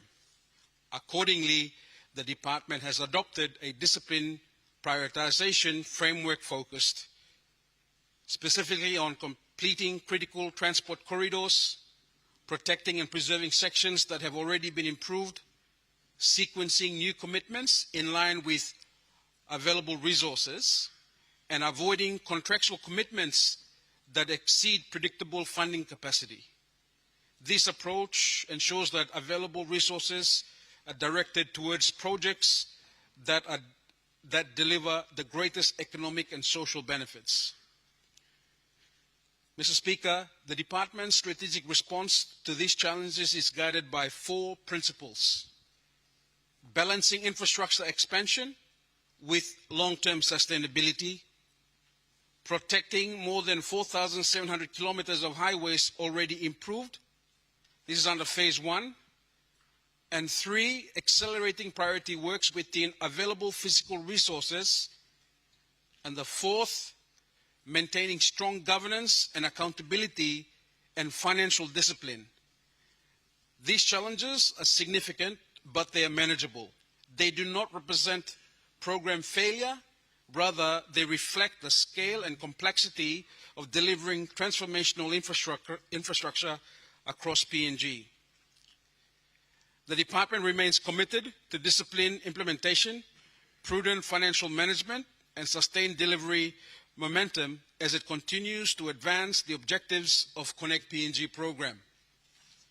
Mr. Speaker, the success of infrastructure investment should not be measured solely by the numbers of kilometers constructed or rehabilitated, but by the economic and social benefit it delivers to our people. The improvements achieved under Connect PNG and the Department's broader road sector initiatives are already generating tangible outcomes across our country, strengthening economic activity, improving access to services, and enhancing the quality of life for many Papua New Guineans. Mr. Speaker, upgraded highways have significantly improved the efficiency of transport networks across major economic corridors. Freight movement between Lae, the Highlands region, the Momasa region, the Southern region, and New Guinea Islands region has become more reliable, predictable, and cost-effective. Improved road conditions have contributed to reduced vehicle cost, reduced vehicle operating cost, Speaker, lower fuel consumptions, reduced maintenance costs for transport operators, and safer and more efficient travel for road users. For farmers, small businesses, and rural communities, these improvements translate directly into better access to markets, lower transport costs, and increased economic opportunities. Mr. Speaker, road connectivity is unlocking productive potential of many previously isolated areas. Improved transport corridors are facilitating the movement of coffee from the Highlands region, cocoa and copra from the coastal provinces, fresh produce from rural districts, and equipment, materials, and freight associated with major resource projects. The development of Missing Link is connecting communities that were once isolated from key economic centers. Roads that previously terminated in inaccessible terrain are now linking districts to ports, airport services, and markets. This improved connectivity supports food security, Mr. Speaker, stimulates local enterprise, and encourages private sector investment and strengthens regional trade. Mr. Speaker, infrastructure development continues to generate employment opportunities and strengthen local industry participation. Road construction, bridge development, and maintenance activity directly employ thousands of Papua New Guineans in engineering, surveying, plant operations, project supervisions, and skilled and unskilled labor. In addition, local contractors are increasingly participating in both minor and major contract infrastructures. Skills development and technology transfers are occurring through on-the-job training and industry engagement, and women's participation in the sector continues to expand through targeted inclusion initiatives. Mr. Speaker, the economic benefits extend beyond the project site themselves, creating opportunities for local businesses, suppliers, transport operators, and service providers throughout the project corridors. Mr. Speaker, the replacement and upgrading of bridges have significantly improved safety and year-round accessibility for many communities that were previously vulnerable to seasonal isolations. Modern bridges infrastructures has reduced transport bottlenecks, improved freight efficiency, enhanced resilience during periods of heavy rainfall and flooding. For rural communities, these improvements provide more reliable access to health services, improve school attendance and educational access, faster emergency response, and disaster relief capabilities, and reduce disruption to economic and social activities during adverse weather conditions. Mr. Speaker, the benefits of connectivity extend beyond economic outcomes. When districts are connected to provinces and provinces are connected to major urban centers and ports, opportunities become more accessible and national integration is strengthened. Infrastructure helps reduce isolation, promotes social inclusion, and creates a greater sense of participation in the national economy. It ensures that communities, regardless of their location, can access opportunities and services available elsewhere in the country. Mr. Speaker, the economic and social gains now being realized must be protected through effective asset management and sustained maintenance. Infrastructure is a long-term investment. Roads and bridges are properly maintained, which will continue to deliver benefits for decades, while neglected assets deteriorate rapidly and require significantly greater expenditure to restore. The Department's increased focus on preservation and maintenance is therefore essential to safeguarding the value of past investment and ensuring continued service delivery to our people. Mr. Speaker, the Connect PNG program is more than an infrastructure initiative. It is a program that improves productivity, expands access to opportunities, supports rural development, strengthens national integration, and promotes inclusive economic growth. Its impacts extends far beyond the transport sector and will continue to contribute to Papua New Guinea's development for long-term or long after the completion of Phase 1. As we look forward, Mr. Speaker, Phase 1 of Connect PNG program is scheduled to conclude in 2027. The period from 2026 to 2027 therefore represents a critical phase of implementation, focused not only on completing outstanding targets, but also on consolidating the sustainable gains already achieved.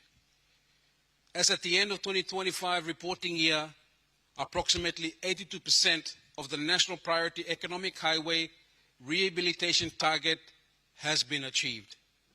The remaining works must now be delivered through a disciplined, strategic, results-driven approach. To guide the implementation over the next 2 years, the Department has identified 5 key priorities. The immediate priority is the completion of the remaining sectors required to achieve the Phase 1, which is a target of 5,677 kilometers of rehabilitated and upgraded highways.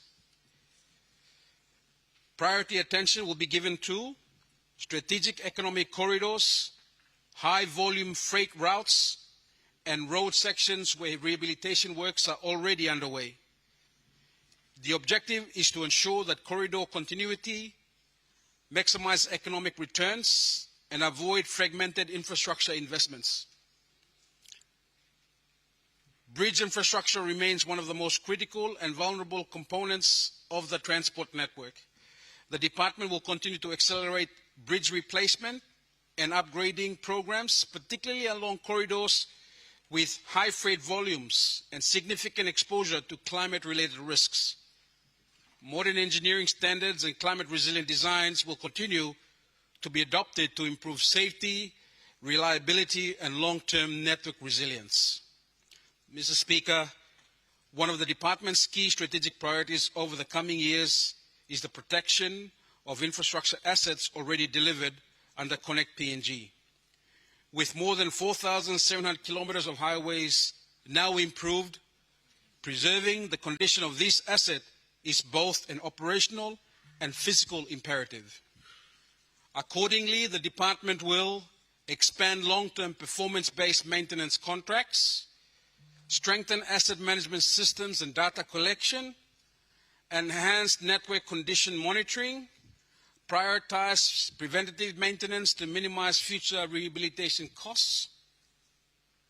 This approach will help safeguard investment while ensuring that road users continue to benefit from improved transport infrastructure.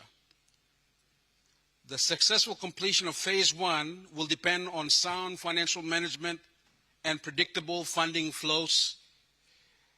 Key priorities will include timely warrant release, continued reduction of outstanding liabilities, disciplined project sequencing, and alignment of project commitments with available physical resources.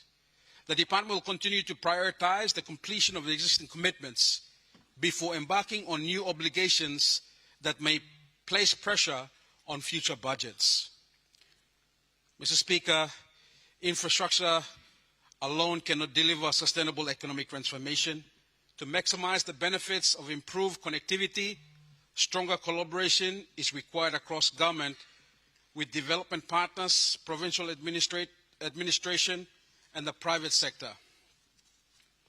Accordingly, the Department will continue to work closely with agriculture agencies, trade and investment institutions, provincial governments, resource sector partners, and service delivery agencies. Improved transport corridors must be supported by complementary investments that stimulate economic activity, create employment opportunities, and improve service delivery outcomes. Mr. Speaker, the next 2 years will be critical in determining the overall success of Phase 1 of Connect PNG program. The Department remains confident through disciplined implementation, sound financial management, and sustained government support and effective collaboration across all levels of government, the Phase 1 target can be substantially achieved while ensuring the long-term sustainability of the national road network. The path forward is clear. Build strategically, complete priority investments, protect existing assets, and sustain long-term benefits for future generation. Mr. Speaker, the 2025 Annual Performance Report of the Department of Works and Highways reflects both significant progress and the responsible management of public resources. Over the years, PNG has witnessed substantial improvements across its national roads and bridge network. Strategic highways have been rehabilitated, critical missing links have been opened, bridges have been upgraded, and connectivity has been enhanced across many parts of the country. These achievements are contributing to economic growth, improving access to essential services, reducing transport costs, and strengthening national integration. At the same time, the Department recognizes that infrastructure development must be supported by effective asset management and long-term sustainability. The true value of infrastructure investment lies not only in what is built today, but also in how these assets are maintained and preserved to serve the future generations. The Connect PNG program remains our government's flagship infrastructure initiative and a cornerstone of the nation's long-term development agenda. Supported by strengthened governance framework, sound financial management, and robust accountability measures, the program continues to advance the government's vision of a more connected, inclusive, and prosperous Papua New Guinea. Mr. Speaker, the roads and bridges are more than physical infrastructure. They connect farmers to markets, students to schools, patients to health care, services business to opportunities, and communities to a wider national economy. The investment being made today will continue to generate economic and social benefits for decades to come, provided they are properly managed and sustained, Mr. Speaker. The Department remains committed to transparency, accountability, and excellence in service delivery. It will continue to work closely with government agencies, development partners, provincial governments, district authorities, the private sector, and the local communities to deliver safe, reliable, and sustainable transport and infrastructure throughout Papua New Guinea. Mr. Speaker, the progress outlined in this report demonstrate what can be achieved through clear policy direction, strong partnerships, and sustained investments in national infrastructure. While the challenges remain, the achievements to date provide confidence that the objectives of Connect PNG program can be realized for the benefit of all Papua New Guineans. Mr. Speaker, I hereby formally table the 2025 Annual Performance Report of the Department of Works and Highways for the information of this Honourable House. I thank you, Mr. Speaker. The Honourable Prime Minister. Mr. Speaker, I want to thank the Minister for tabling the 2025 Annual Performance Report and his statement that is made. I move that debate be made out of the day for another sitting, please. We take note of this and debate be made out of the day for another sitting, please. The question is that the motion be agreed to. Those in favor say aye. Those against say no. The ayes have it. Leader of Government Business. Mr. Speaker, I move that Parliament do now adjourn until 10 o'clock a.m. tomorrow. The question is the motion be agreed to. Those in favor say aye. Those against say no. The ayes have it. Honourable members, Parliament now is adjourned to tomorrow 10 o'clock in the morning.